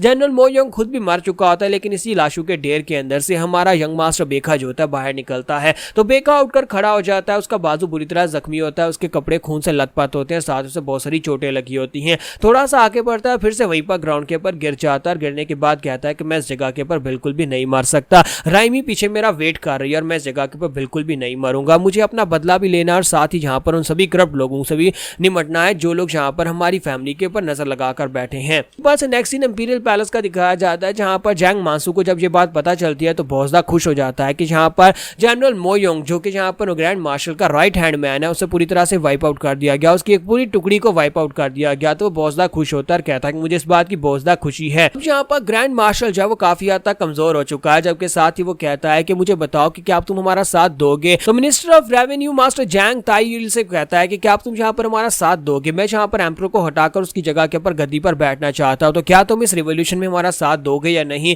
तो मिनिस्टर जो होते हैं वो कहते हैं कि नहीं मैं तुम्हारा साथ बिल्कुल भी नहीं दूंगा, तुमने यहाँ पर जो न्यूज सुनाई है वो यह है कि जनरल मोयोंग मर चुका है, उसकी टुकड़ी वाइप आउट हो चुकी है, लेकिन वो लड़का सॉन्ग बेक उसका क्या, जिस लड़के ने मेरे बेटे की जान ली थी, जिसने मेरे बेटे को मारा था, जब तक उसका सर काट कर मेरे पास नहीं लेकर आते तब तक मैं इस बात को नहीं मानूंगा, ना ही मैं तुम्हारा साथ देने वाला हूं। अगर तुम उस लड़के का सर मेरे पास लेकर आ जाते हो और मैं उस लड़के को देख लेता हूं कि वो वाकई में सॉन्ग बेक है, तो फिर मैं तुम्हारा साथ दूंगा, फिर चाहे तुम यहाँ पर रिवॉल्यूशन लेकर आओ या फिर तुम यहाँ पर गद्दारी करो, मैं सब में तुम्हारे साथ रहूंगा, नया एम्परर बनने में तुम्हारी मदद करूंगा। इसी के साथ ही मास्टर जैंगिल वहां पर से चले जाते, जबकि जैंग मानसू जो होता है वो अपने लोगों से कहता है कि तुम सभी लोगों के पास अब नई टास्क है, तुम सभी को उस लड़के जिसका नाम सॉन्ग बेक है उस लड़के की बॉडी को ढूंढकर वापस लेकर आना है, अगर वो मर गया है तो उसे ढूंढ कर लाओ, अगर अगर वो कहीं जिंदा बच गया तो फिर उसे मारकर हमारे पास लेकर आओ। तो वो कहता है जी मास्टर हम लोग अभी निकलते हैं। जबकि यहीं पर से नेक्स्ट सीन जो होता है हमें सोंगबेक का दिखाया जाता है जो कि रेड लाइट डिस्ट्रिक्ट की तरफ आगे बढ़ रहा होता है। सोंगबेक की हालत काफी खराब होती है, उसकी पूरी बॉडी खून में लथपथ होती है, लेकिन इसके बावजूद वो यहाँ पर रेड लाइट डिस्ट्रिक्ट में आगे की तरफ बढ़ रहा होता है। गली में जो लोग होते हैं वो सभी लोग उसे देखने के बाद काफी हैरान होते हैं कि ये क्या, ये एक सोल्जर कहाँ से आया और ऊपर से इसकी हालत तो देखो, ऐसे लगता है जैसे कि बहुत ही बुरी तरह से किसी वार के अंदर जख्मी होकर आया है। तो वो सीधा एक बिल्डिंग की तरफ आगे बढ़ रहा था जिस बिल्डिंग के अंदर वो लीडर बैठे हुए हैं, वो मिनिस्टर और साथ में वो लीडर, जिन लोगों का ये फैसला था कि आर्मी की टुकड़ी को आगे लेकर नहीं जाना बल्कि उसे वापस मोड़ना है। तो वो कहता है कि कमीने कहीं के, इनको क्या लगता है कि यहाँ पर हमें धोखा देने के बाद मेरी पूरी टीम और मेरे ब्रदर मोयोंग को मरवाने के बाद ये लोग यहाँ पर आकर एंजॉय कर सकते हैं। तो सोंग जियोंग इस वक्त इस बिल्डिंग के अंदर है जिस बिल्डिंग के बाहर आकर हमारा बेखा खड़ा हो चुका है। तो उसी के साथ अंदर का सीन दिखाता है कि सोंग जियोंग और उसका साथी मिनिस्टर जो होते हैं वो लोग वहां पर लड़कियों के साथ मजे कर रहे होते हैं और सोच रहे होते हैं देखो तो जरा यहाँ पर जैंग मासू की वजह से हमें कितनी एंजॉयमेंट मिल रही है। इंपीरियल पैलेस के अंदर तो पाबंदी है, ये सब कुछ सिर्फ और सिर्फ इंपीरियल फैमिली के लोग एंजॉय कर सकते हैं, लेकिन जहाँ पर कोर्टिसियन हाउस में कोई ऐसा करने से रोक नहीं सकता। यहाँ पर हम लोग अपनी एपिसोड 16 का एंड करेंगे और नेक्स्ट एपिसोड में देखेंगे कि हमारा बेखा इन लोगों के साथ क्या करने वाला है और इनके साथ जो करेगा उसके बाद उसके साथ क्या होगा।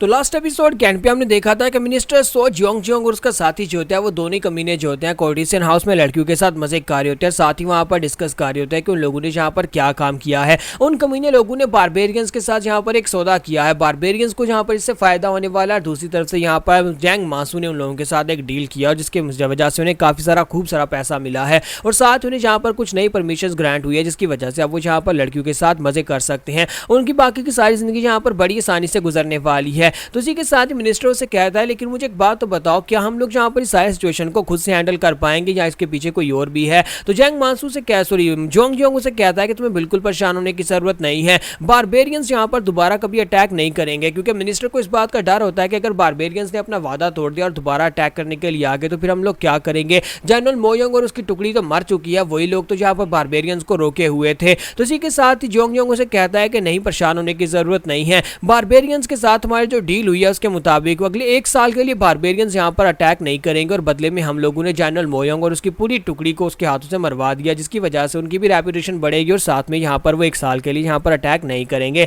यानी कि पूरे 1 साल के लिए हम लोग यहाँ पर एंजॉय कर सकते हैं। सो जोंग जियोंग उसे कहता है कि आप बिल्कुल भी घबराने की जरूरत नहीं है और परेशान होने की जरूरत नहीं है, अब देखना अब यहाँ पर हमारी किस्मत बहुत ज्यादा अच्छी होने वाली है, बहुत ही जल्दी ग्रैंड मार्शल को भी मार दिया जाएगा और चांग मासू ने एम्परर बन जाएगा और उसके बाद तो हमारे मजे ही मजे हैं। तो वो अपने हाथ में वहां पर ड्रिंक लेकर खड़ा होता है, किसी के साथ उन्हें बाहर से चिल्लाने की आवाज आती है। तो गार्ड्स कह रहे होते हैं कि इसे यहीं पर रोको, इसे अंदर मत जाने देना। तो वो कहता है कि बाहर क्या हो रहा है, बाहर कौन जहाँ पर शोर मचा रहा है। तो दरवाजा खुलता है और हमारा बेखा जो होता है वो अंदर आ जाता है। जैसे बेखा वहां पर अंदर आता है तो उसमें से मिनिस्टर जो होता है वो उसकी तरफ हाथ करते हुए कहता है कि यार तुम हो कौन, क्या तुम्हें पता भी है कि तुम यहाँ पर किसके रूम के अंदर आकर घुस गए हो। लेकिन जब वो बात कर रहा था इसी के साथ ही बेखा अपने बाले को घुमाकर उसका हाथ और साथ में उसकी गर्दन दोनों काट देता है और वो वहीं पर ग्राउंड के ऊपर गिर जाता है। तो उसके गिरने के साथ ही लड़कियां जो होती हैं वो चिल्लाना शुरू कर देती हैं और वहां पर से शोर मचाकर भागना शुरू कर देती हैं। जबकि जोंग जियोंग जो होता है वहां पर चिल्ला रहा था और उसे कहता है कि तुम कौन हो, यहाँ पर ये सब कुछ क्यों कर रहे हो। तो वहां बेखा आगे बढ़ता है और उसे कहता है कि जोंग जियोंग आखिर तुमने ये सब कुछ क्यों किया, क्या तुम मुझे बताओगे कि तुमने यहाँ पर ये क्यों किया। जबकि जोंग जियोंग उसे कहता है कि लड़के क्या तुम्हें जरा भी आइडिया है कि अगर तुम यहाँ पर मुझे मार डालते हो तो फिर तुम्हारे साथ क्या होगा। मैं यहाँ पर मिनिस्टर ऑफ लॉ हूँ और अगर तुमने मुझे मारा तो फिर यहाँ पर तुम्हें इसका जवाब देना पड़ेगा। तो हमारा बेखा उसे कहता है कि परेशान होने की जरूरत नहीं है, मैं तो पहले यहाँ पर मर चुका हूँ और वैसे भी वो चांग मानसू जिसे तुम यहाँ पर जिसके ऑर्डर लेते हो वो कमीना भी मेरे हाथ से नहीं बचेगा, मैं उस कमीने को भी बहुत ही जल्दी मार डालूंगा क्योंकि उसने मेरे ब्रदर की जान ली है। इसी के साथ ही हमारा बेखा अपने बाले को घुमाता है वहीं पर जोंग जियोंग को मार डालता है। तो जब जोंग जियोंग भी वहां पर मर जाता है, लोग जो होते हैं वहां पर पहले से डर कर भाग रहे होते हैं, वहीं पर आर्मी की एक और टुकड़ी आती है। तो आर्मी की एक और टुकड़ी जिसके अंदर एक और कमांडर होता है वो अपने साथियों को लेकर यहाँ पर आता है ताकि वो बेखा को अरेस्ट कर सके। तो वो लोग कहते हैं कि ये क्या, ये सोल्जर्स यहाँ पर क्या कर रहे हैं, ये सोल्जर्स को तो फ्रंटियर के ऊपर होना चाहिए था। तो कमांडर जो था अपने साथ अपने लोगों को लेकर आता है और उसका साथी उसे कहता है कि सर यही वो सामने वाली बिल्डिंग है जहाँ पर जोंग जियोंग था और उसके ऊपर अटैक हुआ है। तो जैसे वो लोग वहाँ पर इटर्नल पीस पवेलियन के बाहर पहुंचते हैं तो वहाँ पर लड़कियां उनके सामने आकर खड़ी हो जाती हैं और उस हाउस की जो ओनर होती है वो भी उसके सामने आती है और कहती है मैं यहाँ पर आपको ग्रीट करती हूँ और सभी लड़कियां भी आपको ग्रीट करती हैं कि आप यहाँ पर एंजॉय करने के लिए आए हैं।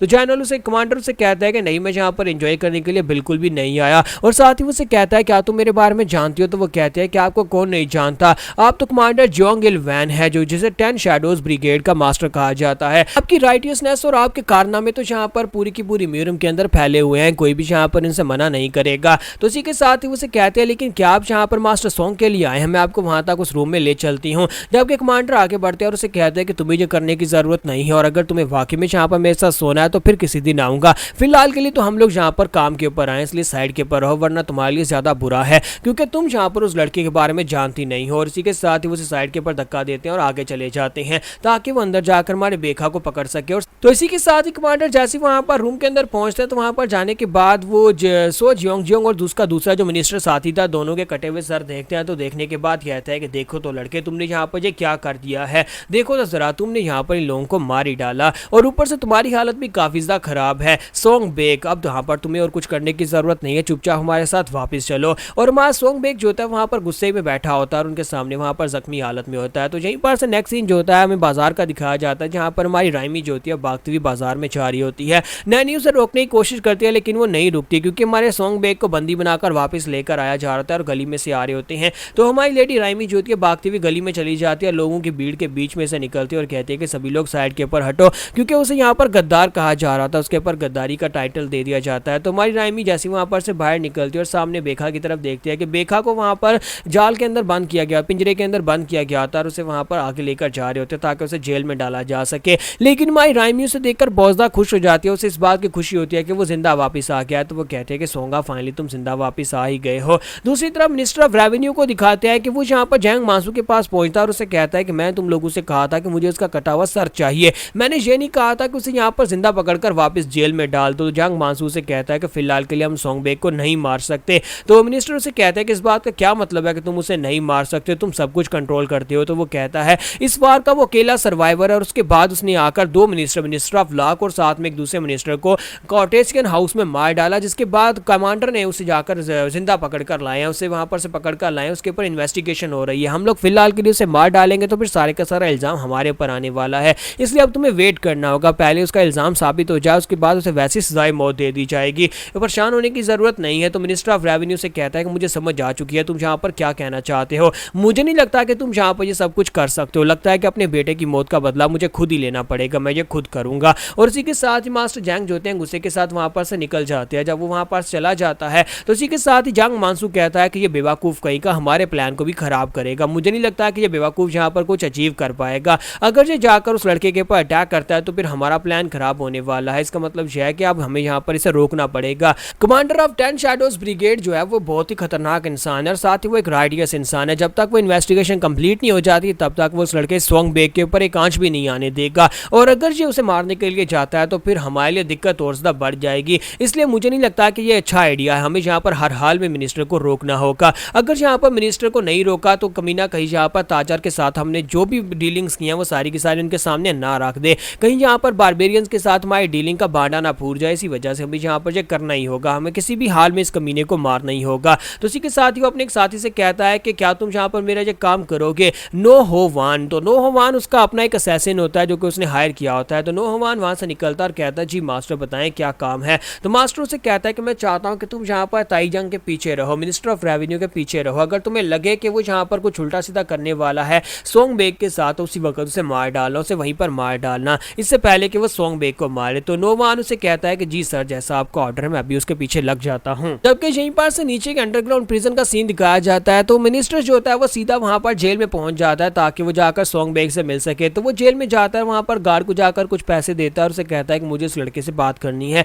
और वो अंदर आ जाता है जहां पर हमारे सोंग बेक को बांध कर रखा गया था। उसके पास आता है और कहता है कि तुम एक कॉकरोच की तरह हो, तुम मरते क्यों नहीं हो। तो मामा सोंग बेक उसे कहता है कमीने कहीं के तुम कौन हो। तो उसे कहता है कि मैं वो हूं जो तुम्हें यहाँ पर चैन की नींद सुलाने के लिए आया हूं, मैं तुम्हें एक दिन जरूर मार डालूंगा, तुम्हें और उस लड़की दोनों को मार डालूंगा। ये बात सुनती मां सोंग बेक काफी गुस्सा आ जाता है और कहता है कि मैं तुम्हें ढूंढ निकालूंगा, यहाँ से बाहर निकलने के बाद मैं तुम्हें ढूंढ निकालूंगा, तुम्हें और तुम्हारे साथ जितने भी लोग हैं जो लोग राइमी को मारना चाहते हैं, मैं उन सभी को एक एक करके ढूंढूंगा और उसके बाद उन सभी को बुरी तरह से मौत दूंगा। यहाँ पर हमारी एपिसोड 17 का एंड करेंगे और नेक्स्ट एपिसोड में देखेंगे कि आखिर इसका क्या फैसला होगा, क्या हमारा सोंग बेक यहाँ से आजाद होने वाला है या फिर ये बेचारे को सजाए मौत हो जाएगी।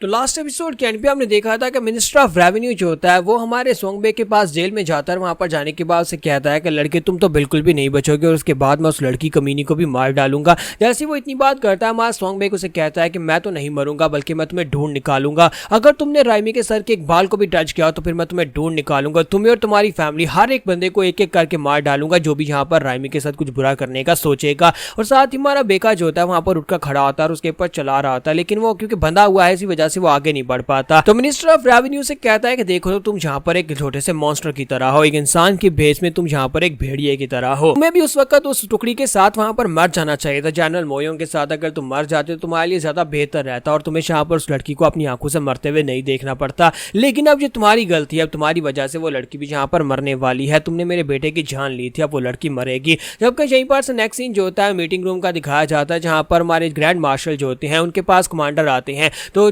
कमांडर उससे कहते हैं कि मैं यहाँ पर उस लड़की को बचा सकता हूँ। तो ग्रैंड मार्शल कहते हैं कि क्या वाकई में तुम उसे बचा सकते हो, क्या तुम मेरे लिए ये करोगे। तो कमांडर उसे कहता है लेकिन मैं यहाँ पर उस लड़के को क्यों बचाऊंगा, मेरे पास यहाँ पर उसे बचाने की कोई वजह तो नहीं है। इसलिए यहाँ पर एक कंडीशन है, अगर तुम मेरी बात को मान लेते हो। तो ग्रैंड मार्शल उसे कहते हैं बताओ कि तुम्हारी क्या कंडीशन है। तो इसी के साथ ही कमांडर उसे कहता है कि मेरी कंडीशन बहुत ज्यादा सिंपल है, मैं चाहता हूं कि मैं उस लड़के को जिंदा छोड़ दूंगा, यानी कि मैं उस लड़के के इल्जाम जो है वो यहाँ पर नॉलिफाई कर सकता हूं और उसे आजाद कर सकता हूं। जेल से आजाद होने के बाद वो लड़का मुझे मिल जाएगा, तुम वो लड़का मुझे दे दोगे। मैं उसे अपना डिसाइपल बनाना चाहता हूं और उसे यहाँ पर एक अच्छा सोल्जर बनाना चाहता हूं, तो क्या तुम ये करोगे। तो ग्रैंड मार्शल आगे से खामोश हो जाते हैं और इसी के साथ ही कमांडर को वहां पर से भेज देते हैं। तो कमांडर के जाने के बाद वहां पर वो सोच रहे होते हैं कि मैंने यहाँ पर इस बात को पहले रियलाइज नहीं किया, लेकिन वो लड़का बहुत ही कमाल का है। तो कमांडर जो होते हैं वहां पर उसे क्या कर जाते हैं कि ग्रैंड मार्शल अगर आप उस लड़के को मुझे देने को तैयार हो जाते हैं, क्योंकि आपने उसे अपना बेटा बना रखा है, तो अगर आप उस लड़के को मुझे दे देते हैं तो फिर उस लड़के की जान बच सकती है। वरना यहाँ पर जो कुछ भी हो रहा है वो सिर्फ और सिर्फ सो जियोंग ने अकेले तो बिल्कुल भी नहीं किया होगा। मुझे लगता है कि जैंग मानसूस के पीछे, और अगर वो लोग यहाँ पर इसके पीछे हैं तो वो उस लड़के को मार डालेंगे या फिर आपको भी नुकसान पहुंचाने की पूरी कोशिश करेंगे। ग्रैंड मार्शल उसे कहते हैं लेकिन एक बात तो बताओ कि तुम तो हमेशा यहाँ पर पॉलिटिक्स से दूर भागते हो, फिर अचानक से तुम यहाँ पर इस सब में इंटरेस्ट क्यों ले रहे हो। तो कमांडर उसे कहता है कि मैं ये अपने दोस्त के लिए कर रहा हूँ। तुम्हारा जनरल मोयोंग वो मेरा एक बहुत ही अच्छा दोस्त था, बल्कि वो मेरे भाइयों की तरह था। हम दोनों जब हमें फ्री टाइम मिलता था हम दोनों बैठकर पिया करते थे। अब जबकि वो उस लड़के को अपना छोटा भाई मानता था, तो मुझे लगता है कि मैं उसके छोटे भाई को बचाने के लिए इतना सब कुछ तो कर ही सकता हूँ। कमांडर तो वहां से चला जाता है। तो कमांडर के चले जाने के बाद हमारे मार्शल जो होते हैं वो बहुत ज्यादा गुस्से में होते हैं और कहता है कि मुझे लगता है कि जांग मासू सबके पीछे है, वो कमीना ये सब कुछ करवा रहा है और मैं जहाँ पर उस कमीने जांग मासू को बिल्कुल भी नहीं छोड़ूंगा। उसने मेरी फैमिली को नुकसान पहुंचाने की कोशिश की है। तो यहीं पर से नेक्स्ट सीन नोमान का दिखाता है कि नोमान छत के ऊपर खड़ा देख रहा होता है। मिनिस्टर ऑफ रेवेन्यू जब वहां पर जेल से बाहर निकलता है तो वो उसके ऊपर नजर रखकर खड़ा होता है और सोच रहा होता है कि शुक्र है कि उस लड़के के पास जिसे यहाँ पर प्रिजन में बंद किया गया उसके पास यहाँ पर जैंग मासू के खिलाफ कोई भी सबूत नहीं है, वरना मुझे उस लड़के को भी ठिकाने लगाना पड़ता, वो भी जेल के अंदर।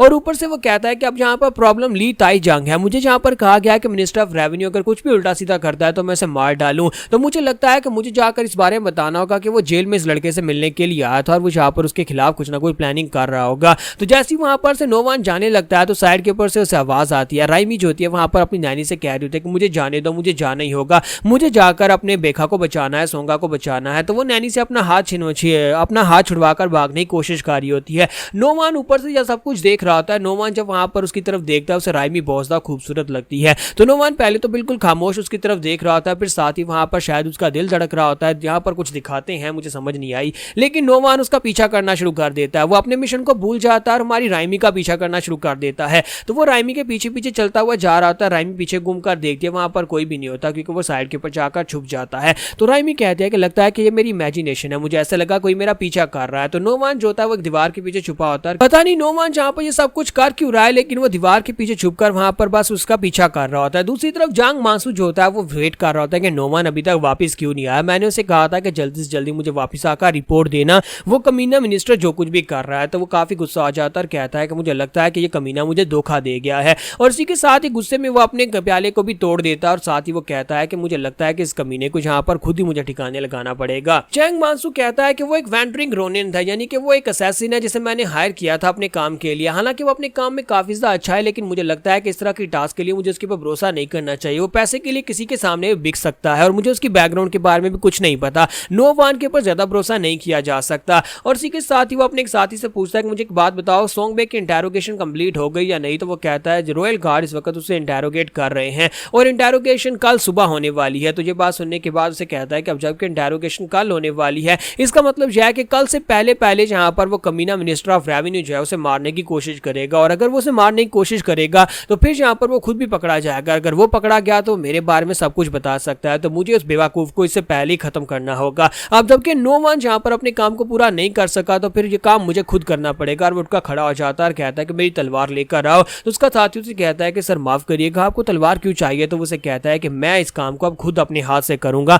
उस कमीने मिनिस्टर ऑफ रेवेन्यू को मैं अपने हाथ से जाकर मारने वाला हूं। तो इसी के साथ ही नेक्स्ट सीन जो होता है फिर रेड लाइट डिस्ट्रिक्ट का दिखाया जाता है कि हमारी राइमी जो होती है वो चलती चलती रेड लाइट डिस्ट्रिक्ट में पहुंच जाती है। आखिर वो रेड लाइट डिस्ट्रिक्ट में पहुंची क्यों? वहां पर बहुत सारी लड़कियां जो धंधा करने वाली होती हैं वो बैठी होती हैं और उसे कह रही होती है कि लड़की तुम यहाँ पर कर क्या रही हो, तुम बहुत ज़्यादा खूबसूरत हो, यहाँ पर हमारे साथ आ जाओ, तुम्हारे कस्टमर बहुत ज्यादा होंगे। लेकिन वो चुपचाप आगे की तरफ बढ़ती जाती है और साथ उसे अपनी बात को याद करती है। उसकी सहेली से उसने पूछा था, जिन्हें अपनी नौकरानी से उसने पूछा था, उसकी नौकरानी ने उसे बताया था कि अगर तुम्हें यहाँ पर इन्फॉर्मेशन चाहिए तो तुम्हें यहाँ पर हाउ फैक्शन के लोगों के पास जाना होगा। हाउ फैक्शन के लोग तुम्हें यहाँ पर हर किस्म की इन्फॉर्मेशन दे सकते हैं, और सिर्फ हाउ फैक्शन के लोग ही ऐसे लोग हैं जो कि इस वक्त बेखा को बचा सकते हैं। बेखा क्योंकि जेल में बांधा और उसे वहां से निकालना सिर्फ और सिर्फ हाउमैन के लोगों के बस की बात है। तो हमारी राइमी उससे पूछते हैं कि बताओ कि हाउमैन कहाँ पर मिलेंगे, तो नौकरानी उसे कहती है कि नहीं तुम वहां पर नहीं जाना चाहोगी, वो एक बहुत ही खतरनाक जगह है, हाउमैन का कोई खास ठिकाना नहीं है, और वो लोग ब्रोथल्स में मिलते हैं, यानी कि वो इस तरह के वैश्या खानों में मिलते हैं या फिर रेड लाइट डिस्ट्रिक्ट में मिलते हैं।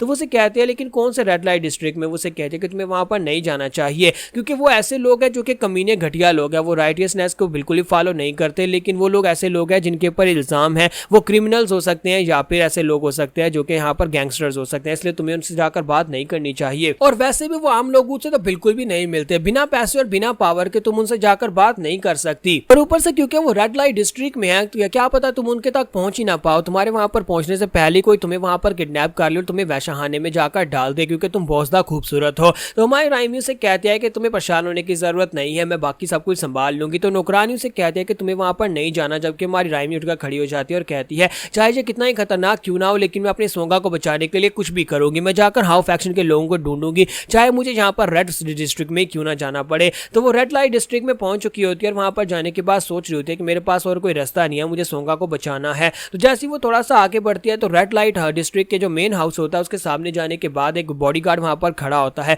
वो उसे पूछती है कि हाउ फैक्शन के लोग कहां पर मिलेंगे। तो बंदा उसे कहता है कि यंग मिस मुझे नहीं पता कि तुम यहाँ पर किसको ढूंढ रही हो, लेकिन यहाँ पर कोई भी हाउ फैक्शन से नहीं है, इसलिए चुपचाप यहाँ पर से चली जाओ। हाउ फैक्शन के लोग कोर्टेसियन हाउस में मिलते हैं, लेकिन इसका मतलब ये नहीं है कि वो हर कोर्टेसियन हाउस में मिलते हैं, वो यहाँ पर तो बिल्कुल भी नहीं है। लड़की तुम मुझे एक अच्छी फैमिली की दिखाई देती हो कि अगर तुम यहाँ पर किडनैप नहीं होना चाहती और तुम नहीं चाहती कि कोई यहाँ पर निठल्ला तुम्हें उठाकर ले जाए, तो इसलिए चुपचाप जल्दी से अपने घर वापस चली जाओ। ये रेड लाइट डिस्ट्रिक्ट है, ये लड़कियों के लिए सेफ नहीं है, तुम्हारी जैसी खूबसूरत लड़कियों के लिए तो बिल्कुल भी नहीं है, इसलिए चुपचाप वापस चली जाओ और अगर ढूंढे तो किसी और जगह के ऊपर जाकर ढूंढो जहाँ पर हाउमैन बिल्कुल भी नहीं है। जैसी माई राइमी वहां पर से पीछे मुड़ जाती है, इसी के साथ ही वहां पर से 4 यंग मास्टर्स निकलते हैं और वो पैसों की थैली लेकर उस बंदे के पास आते हैं और उसे कहते हैं कि अभी तुम उस लड़की के साथ क्या बात कर रहे थे, हमें जहाँ पर डिटेल में बताओ। तो यहाँ पर हमारी एपिसोड 18 का एंड करेंगे और नेक्स्ट एपिसोड में देखेंगे अब ये 4 कमीने यंग मास्टर्स कौन है और लेडी राइमी के साथ क्या होने वाला है।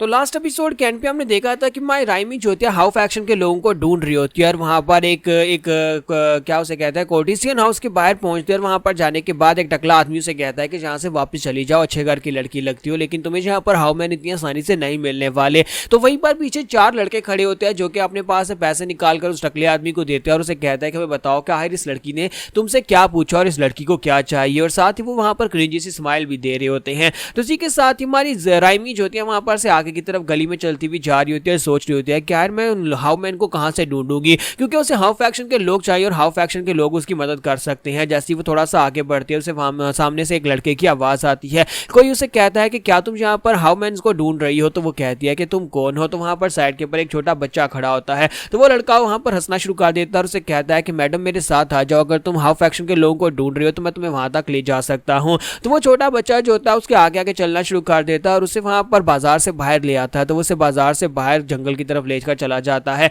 वो उसके पीछे पीछे चल रही होती है और कहती है कि हम लोग तो सेंटर से काफी ज्यादा दूर आ गए हैं, ये मुझे जंगल के अंदर कहां पर लेकर जा रहा है, क्या इस लड़के के पीछे जाना सेफ होगा। तो वो उसे कहती है कि क्या वाकई में तुम मुझे हाउ फैक्शन के लोगों के पास लेकर जा रहे हो। तो वो उसे कहता है कि हाँ यंग मिस, मैं तुम्हें वहीं पर लेकर जा रहा हूं, तुम्हें परेशान होने की जरूरत नहीं है, बस थोड़ा सा और आगे जाएंगे, वहां पर सामने एक टेंपल आएगा, वहीं पर हाउ फैक्शन के लोग तुम्हें मिलेंगे। तो हमारी राइमी जो होती है उसे यहाँ पर कुछ अजीब तो लग रहा था, लेकिन राइमी वहां पर ये सब कुछ हमारे बेखा के लिए कार्य होती है। तो वो कहते हैं कि बेखा के लिए मैं कुछ भी करने को तैयार हूँ, कैसा भी खतरा मोल लेने को तैयार हूँ। तो जैसे वो लोग वहां पर गांधी टेंपल के पास पहुंचते हैं, तो वो उसे कहता है कि देखो हम लोग गांधी टेंपल के पास पहुंच आए हैं, यहीं पर तुम्हें हाउ फैक्शन के लोग मिलेंगे। और साथ ही वहां पर सामने चारों यंग मास्टर्स बैठे होते हैं। वो उनके पास चला जाता है, कहता है कि यंग सर्स देखिए मैं इस लड़की को ले आया हूं, जैसा कि आप लोगों ने कहा था मैंने अपने काम को पूरा किया है। तो वहां पर यंग मास्टर च्योन भी बैठा होता है। तो उनमें से ये जो पीली ड्रेस वाला है यही यंग मास्टर च्योन है, जिसका रिश्ता यहाँ पर ये बार बार रिजेक्ट कर चुकी है। तो इसी के साथ ही वो लोग बच्चे को पैसे देते हैं, क्योंकि उन्होंने यहाँ पर जानबूझकर बच्चे को कहा था कि इस लड़की को यहाँ पर लेकर आना है।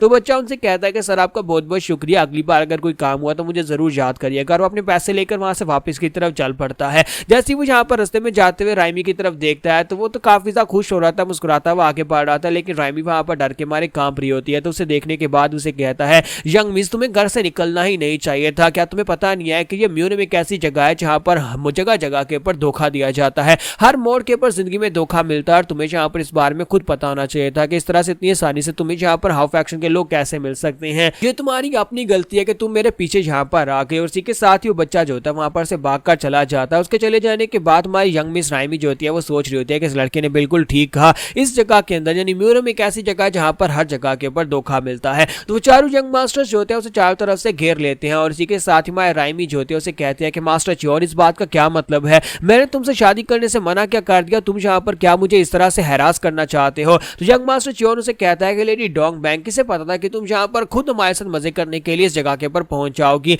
अब हम लोग यहाँ पर तुम्हारे साथ खूब सारे मजे करने वाले हैं, और तुम तो वैसे भी यहाँ पर रेड लाइट डिस्ट्रिक्ट के आसपास घूम रही थी। तुम्हारे राइमी से कहती है कि तुम्हें अच्छी तरह से पता है ना कि तुम्हारे साथ क्या होने वाला है अगर तुम यहाँ पर मेरे साथ ऐसा कुछ करोगे। लॉर्ड च्योन मैं तुम्हारी शक्ल अच्छी तरह से पहचानती हूँ। तो यंग मास्टर च्योन उसे कहता है कि तुम यहाँ पर मेरे बारे में जानती हो, ये तो बड़ी कमाल की बात है, इतनी बार मैं तुम्हारे घर रिश्ता लेकर गया हूँ लेकिन कभी तुमने फेस टू फेस मुझे देखा नहीं, तो इसके बावजूद तुमने मुझे याद रखा हुआ है, मेरे जैसे एक छोटे से मर्चेंट गिल्ड के यंग मास्टर को भी याद रखा हुआ है। तो इसी के साथ राइमी अपने पास से नाइफ निकाल लेती है और कहते हैं कि तुम में से अगर कोई भी मेरे करीब आया तो फिर मैं तुम लोगों को मार डालूंगी, इसलिए मेरे करीब मत आना। जबकि इसी के साथ ही वो लोगों से कहते हैं कि तुम्हें पता है कि अगर तुम लोग यहाँ पर मेरे साथ कुछ बुरा करोगे तो मेरे फादर तुम्हारे साथ क्या करेंगे, मेरे फादर ग्रैंड मार्शल हैं, वो तुम में से किसी एक को भी नहीं छोड़ेंगे। और साथ ही वो उसे कहते हैं कि मैं पहले भी तुमसे कह चुकी हूँ कि मैं तुमसे शादी नहीं करना चाहती। तो लॉर्ड च्योन उसे कहता है कि तुम्हें कोई गलत फहमी हो गई है, अब मैं तुमसे शादी नहीं करना चाहता, जबकि मैं डायरेक्टली तुम्हारे साथ स्वागरात मना सकता हूँ। अब हम लोग यहाँ पर मिलकर तुम्हारे साथ स्वागरात मनाएंगे। पहले तो मैं सिर्फ अकेला तुम्हारा हस्बैंड बनना चाहता था, लेकिन अब हम चारों यहाँ पर तुम्हारे हस्बैंड बनने वाले हैं। यंग मास्टर च्योन उसे कहता है कि तुम यहाँ पर अपने फादर का नाम लेकर हमें डरा नहीं सकती, क्योंकि तुम ये अच्छी तरह से जानते हो कि तुम्हारे फादर की सिचुएशन जंग मासू की वजह से कितनी ज्यादा खराब है। वो खुद यहाँ पर काफी बड़ी टेंशन में फंसा हुआ है। उसकी पूरी की पूरी एक मिलिट्री स्क्वाड्रन जिसमें उसका जो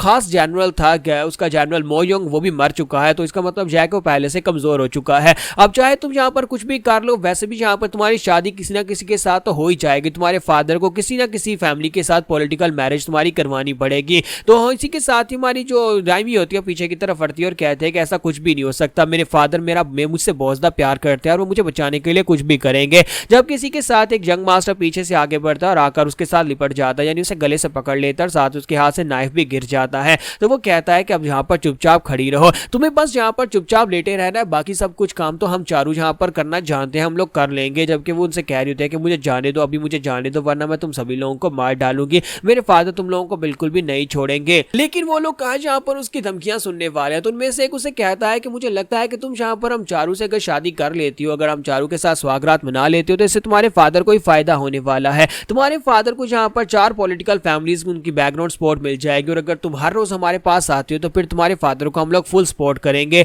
तो हमारी राइमी कहते हैं कि ये कमीने तो यहाँ पर मेरी बात नहीं मानने वाले, आखिर मैं कहाँ इन लोगों के बीच में फंस गई, ये तो मेरी इज्जत लूट लेंगे। और साथ ही वो सोच रही होती है कि सोंगा मैं यहाँ पर तुम्हें बचाने के लिए सब कुछ कर रही थी, लेकिन लगता है कि मैं तुमसे पहले यहाँ पर मरने वाली हूँ। साथ ही वो रोना शुरू कर देती है। तो इसी के साथ एक लड़का जिसने राइमी को पकड़ रखा था वो उनसे कहता है कि सबसे पहले मेरी बारी है, पहले मैं मजे करूंगा और उसके बाद तुम लोग एक एक करके आ जाना। जैसे वो इतनी बात करता है, इसी के साथ ही एक नाइफ उसके माथे के अंदर आकर दंस जाता है और वो लड़का होता है वहीं पर मरकर ग्राउंड के ऊपर गिर जाता है। राइमी भी इस बात से काफी हैरान हो जाती है, वो नीचे गिर जाती है और पीछे की तरफ देखते हैं कि वो लड़का मर चुका है। बाकी के सभी लोग कहते हैं कि ये किसने किया है, कौन है यहाँ पर, किसने यहाँ पर इसको मारा है। तो सभी लोग काफी ज्यादा हैरान होते हैं कि आज यहाँ पर कौन आ गया जिसने ये सब कुछ किया होगा। तो एक दूसरा जो होता है अपनी तलवार उठाता है, वहां पर सामने आ जाता है और कहता है कि कौन है यहाँ पर, जल्दी से बाहर निकलो। और वो राइमी के ऊपर अटैक करने के लिए आगे बढ़ता है और कहता है कि राइमी क्या तुमने ये किया है, लगता नहीं है कि तुमने ये किया होगा। जैसे वो उसके करीब पहुंचता है और वो कहती है कि मैंने तो यहाँ पर इसको नहीं मारा है, इसको किसने मारा होगा। जबकि वो यंग मास्टर से कहता है कि मैं तुम्हारी बकवास नहीं सुनने वाला, तुम अपने साथ किसी को लेकर आई होगी जिसने यहाँ पर इसे मारा है।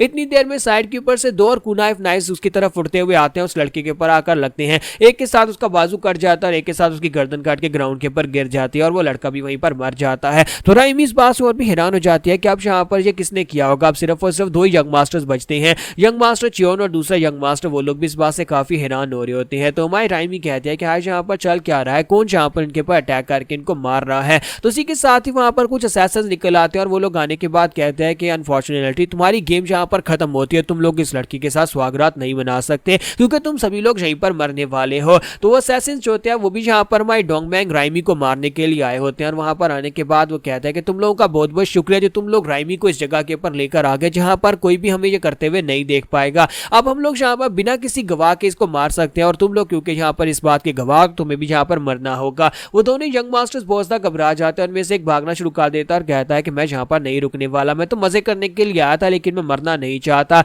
और जैसे ही वो भागता वो आगे बढ़ता है, इसी के साथ ही एक नाइफ के साथ उसके ऊपर भी अटैक होता है और उसकी गर्दन काट के ग्राउंड के ऊपर गिर जाती है। तो सामने वाली साइड के ऊपर से भी एक और असैसिन निकल कर आ जाता है। तो वहां पर दो असैसिन हो जाते हैं, जबकि उनमें से एक जो होता है वहां पर उस बच्चे को पकड़ कर ले आता है जिस बच्चे ने इन लोगों को टिप दी थी और राइमी को यहाँ पर लेकर आया था। वो यहाँ पर कोई भी सबूत और कोई भी गवाह नहीं छोड़ना चाहते। राइमी जो होती है उस बच्चे को देखकर काफी ज्यादा हैरान होती है और कहती है कि ये तो वही लड़का है जो मुझे यहाँ पर लेकर आया था। जबकि अब यहाँ पर सिर्फ और सिर्फ लॉर्ड चियोन ही बचता है और वो उसे कहते हैं कि अब तुम यहाँ पर मेरे पर अटैक करने के लिए आगे बढ़ोगे या फिर तुम्हें ऐसे ही मार दिया जाए। तो यहाँ पर हमारी एपिसोड 19 का एंड होगा और नेक्स्ट एपिसोड में देखेंगे कब आगे क्या होने वाला है। ये असैसिन यहाँ पर राइमी को मार डालेंगे या फिर हमारी राइमी बच जाएगी।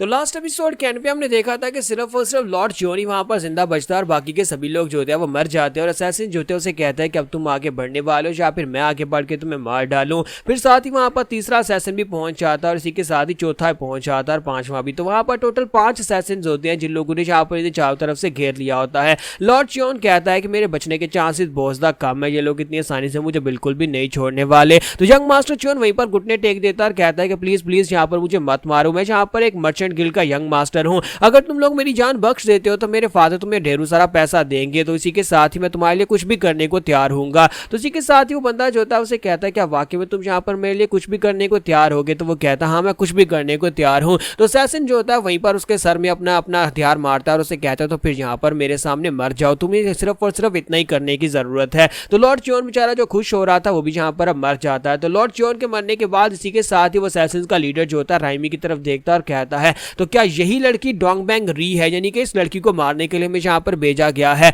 ये यहाँ पर ग्रैंड मार्शल की बेटी है, ये बहुत ज्यादा खूबसूरत है। तो वो उसकी खूबसूरती को देखने के बाद उसके मन में भी लालच आ जाती है और वो कहता है कि इस लड़की को तो हम लोग वैसे भी यहाँ पर मारने के लिए ही आए हैं, तो क्यों ना पहले हम पांचों भी यहाँ पर इसके साथ थोड़ा सा मजा कर ले और उसके बाद इस लड़की को मार डालेंगे, क्योंकि इस लड़की का मरना तो यहाँ पर तय है और यहाँ पर से जिंदा वापस तो नहीं जा पाएगी। ये भी वो इतनी बात करता है, किसी के साथ ही वहां पर हमारा नोवान पहुंच आता है। तो नोवान आने के बाद उसके 2 साथियों को मार डालता है, तीसरे वाले की तरफ आगे बढ़ता है। वो कहता है कि अब तुम कौन हो जहां पर हमारे पर अटैक क्यों कर रहे हो। तो उनमें से एक जो होता है अपनी जंजीर के साथ लगे हुए वेपन को उसकी तरफ थ्रो करता है, लेकिन नोवान ऊपर की तरफ जंप कर जाता है उसके अटैक को अवॉइड करने के लिए और साथ ही वो उसकी जंजीर के ऊपर आकर खड़ा हो जाता है और उसे कहता है कि तुम लोग जहां पर इतनी आसानी से एक मासूम लड़की को तो बिल्कुल भी नहीं मार पाओगे। तो वो लोग उसकी फुटवर्क टेक्निक को देखने के बाद पहचान जाते हैं और कहते हैं कि तुम तो वो क्रिमिनल हो नोवान, तुम यहाँ पर क्या कर रहे हो। तो नोवान उसे कहता है कि क्या तुम्हें मेरे बारे में पता है, तो इसका मतलब यह है कि अब तुम्हें यहाँ पर मरना होगा वरना तुम वापस जाकर जैंग मासू को इस बारे में बता दोगे। वो बड़ी तेजी के साथ उसकी तरफ आगे बढ़ता है और उसकी भी गर्दन काट देता है।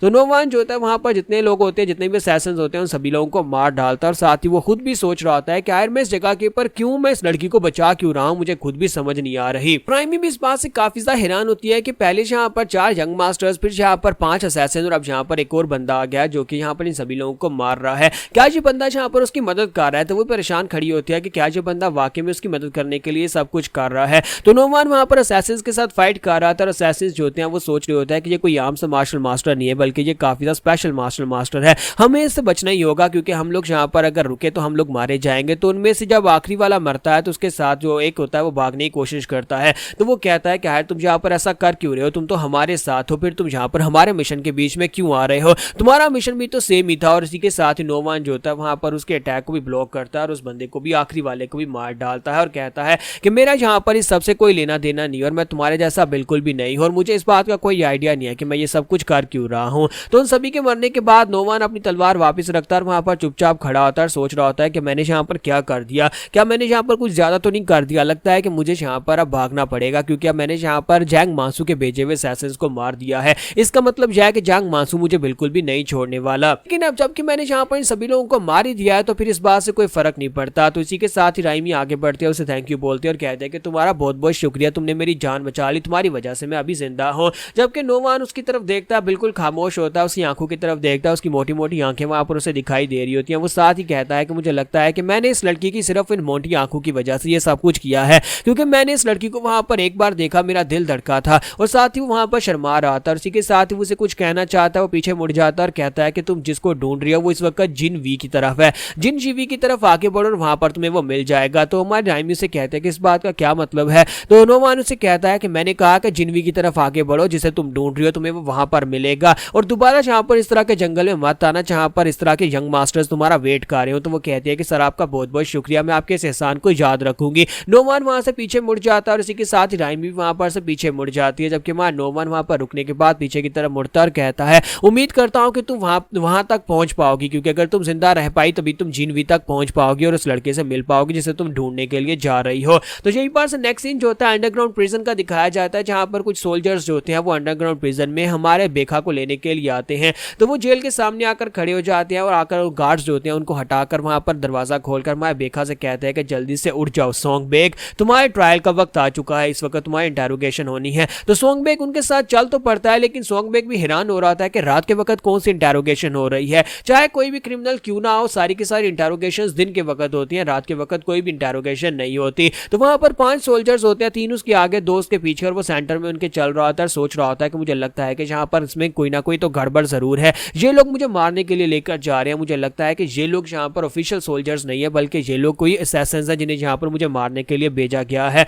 और साथ ही वो सोच रहा होता है कि चाहे यहाँ पर अपने सुपीरियर को मारने का क्राइम कितना ही सुपर क्यों ना हो, यानी कि मैंने यहाँ पर अपने सुपीरियर्स की जान ली है, मिनिस्टर्स की जान ली है, ये क्राइम कितना ही बड़ा क्यों ना हो, लेकिन इसके लिए मुझे आधी रात के वक्त इंटेरोगेशन के लिए लेकर तो नहीं जाया जा सकता। और ये सोल्जर्स मुझे कोई आम सोल्जर्स दिखाई नहीं देते, मुझे लगता है कि ये असैसिन्स हैं क्योंकि सोल्जर्स हमेशा एक फॉर्मेशन में चलते हैं, उनके चलने का एक पैटर्न होता है, लेकिन ये लोग तो यहाँ पर बेढंगे अंदाज में चल रहे हैं। तो हमारा जोका कहता है कि 3 मेरे सामने 2 मेरे पीछे है, टोटल 5 सोल्जर्स और उनमें से एक ने अपने हाथ में नाइफ पकड़ रखा है, किसी वक्त भी मेरे पर अटैक कर सकता है।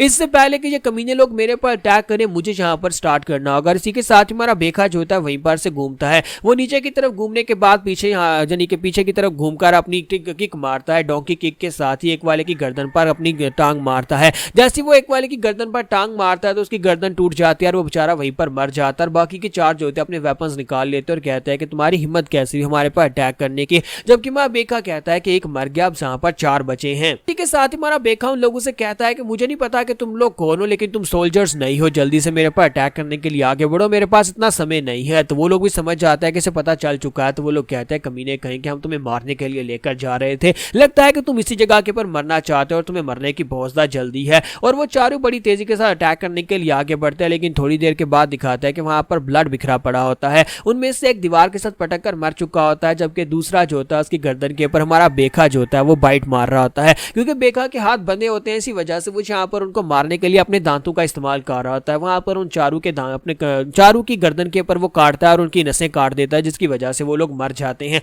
और उसके बाद हमारा बेखा उठकर खड़ा हो जाता है और कहता है तो फाइनली मैंने यहाँ पर इसको मार ही दिया। इसी के साथ हमारे बेखा को वहां पर मिनिस्टर की बात याद आती है। मिनिस्टर ऑफ रेवेन्यू ने उससे कहा था कि तुम भी यहाँ पर मरोगे और साथ में वो लड़की भी मरेगी। तुम्हारा बेखा कहता है कि मुझे उस कमीने को ढूंढना होगा, इससे पहले कि वो राइमी को मार डाले मुझे उसे ढूंढकर उसे मारना ही होगा। तुम्हारा बेखा जैसे वहां पर से जाने लगता है, इसी के साथ साइड के ऊपर से आवाज आती है, कोई कहता है कि तुम तो वाकई में एक जानवर हो, तुम्हारे बारे में फेमस हो गया था कि तुम्हें लिटिल वुल्फ कहा जा रहा था और तुमने भेड़िए की तरह इन सभी लोगों को काट दिया है। तो मिनिस्टर ऑफ रेवेन्यू खुद वहां पर आता है और उसके साथ उसके 2 बॉडीगार्ड्स भी होते हैं। तो वहां पर आने के बाद माँ बेखा उसे कहता है कि लगता है कि तुम्हें मरने की कुछ ज्यादा ही जल्दी है, मैं तुम्हारी तरफ ही आने वाला था, तुम्हें ढूंढ कर मारने वाला था, लेकिन तुम खुद यहाँ पर आ गए हो मरने के लिए, ज्यादा अच्छी बात है। तब मिनिस्टर ऑफ रेवेन्यू से कहता है कि हालांकि मैंने लोगों को भेजा था तुम्हें मारने के लिए, लेकिन फिर भी मुझे चैन नहीं आया, इसी वजह से मैं खुद यहाँ पर तुम्हें मरता हुआ देखने के लिए आया हूँ। लगता है कि अब यहाँ पर तुम्हारा सर भी मुझे खुद ही काटना पड़ेगा। लेकिन तो पता नहीं तुम किस मिट्टी के बने हो कि तुम फिर से यहाँ पर सर्वाइव कर गए, तुम फिर से यहाँ पर बच गए हो। तो इसी के साथ मिनिस्टर ऑफ रेवेन्यू अपने गार्ड से कहता है कि जल्दी से आगे बढ़ो, मुझे इस लड़के को जिंदा चाहिए, यानी कि मुझे ये लड़का जिंदा चाहिए, इसे पकड़कर बंदी बनाकर मेरे पास लेकर आओ, मैं खुद यहाँ पर अपने हाथों से इसका सर काटना चाहता हूँ। तो यहाँ पर हमारी एपिसोड 20 का एंड होगा। नेक्स्ट एपिसोड में देखेंगे क्या हमारा बेखा सिचुएशन से निकल पाएगा या नहीं।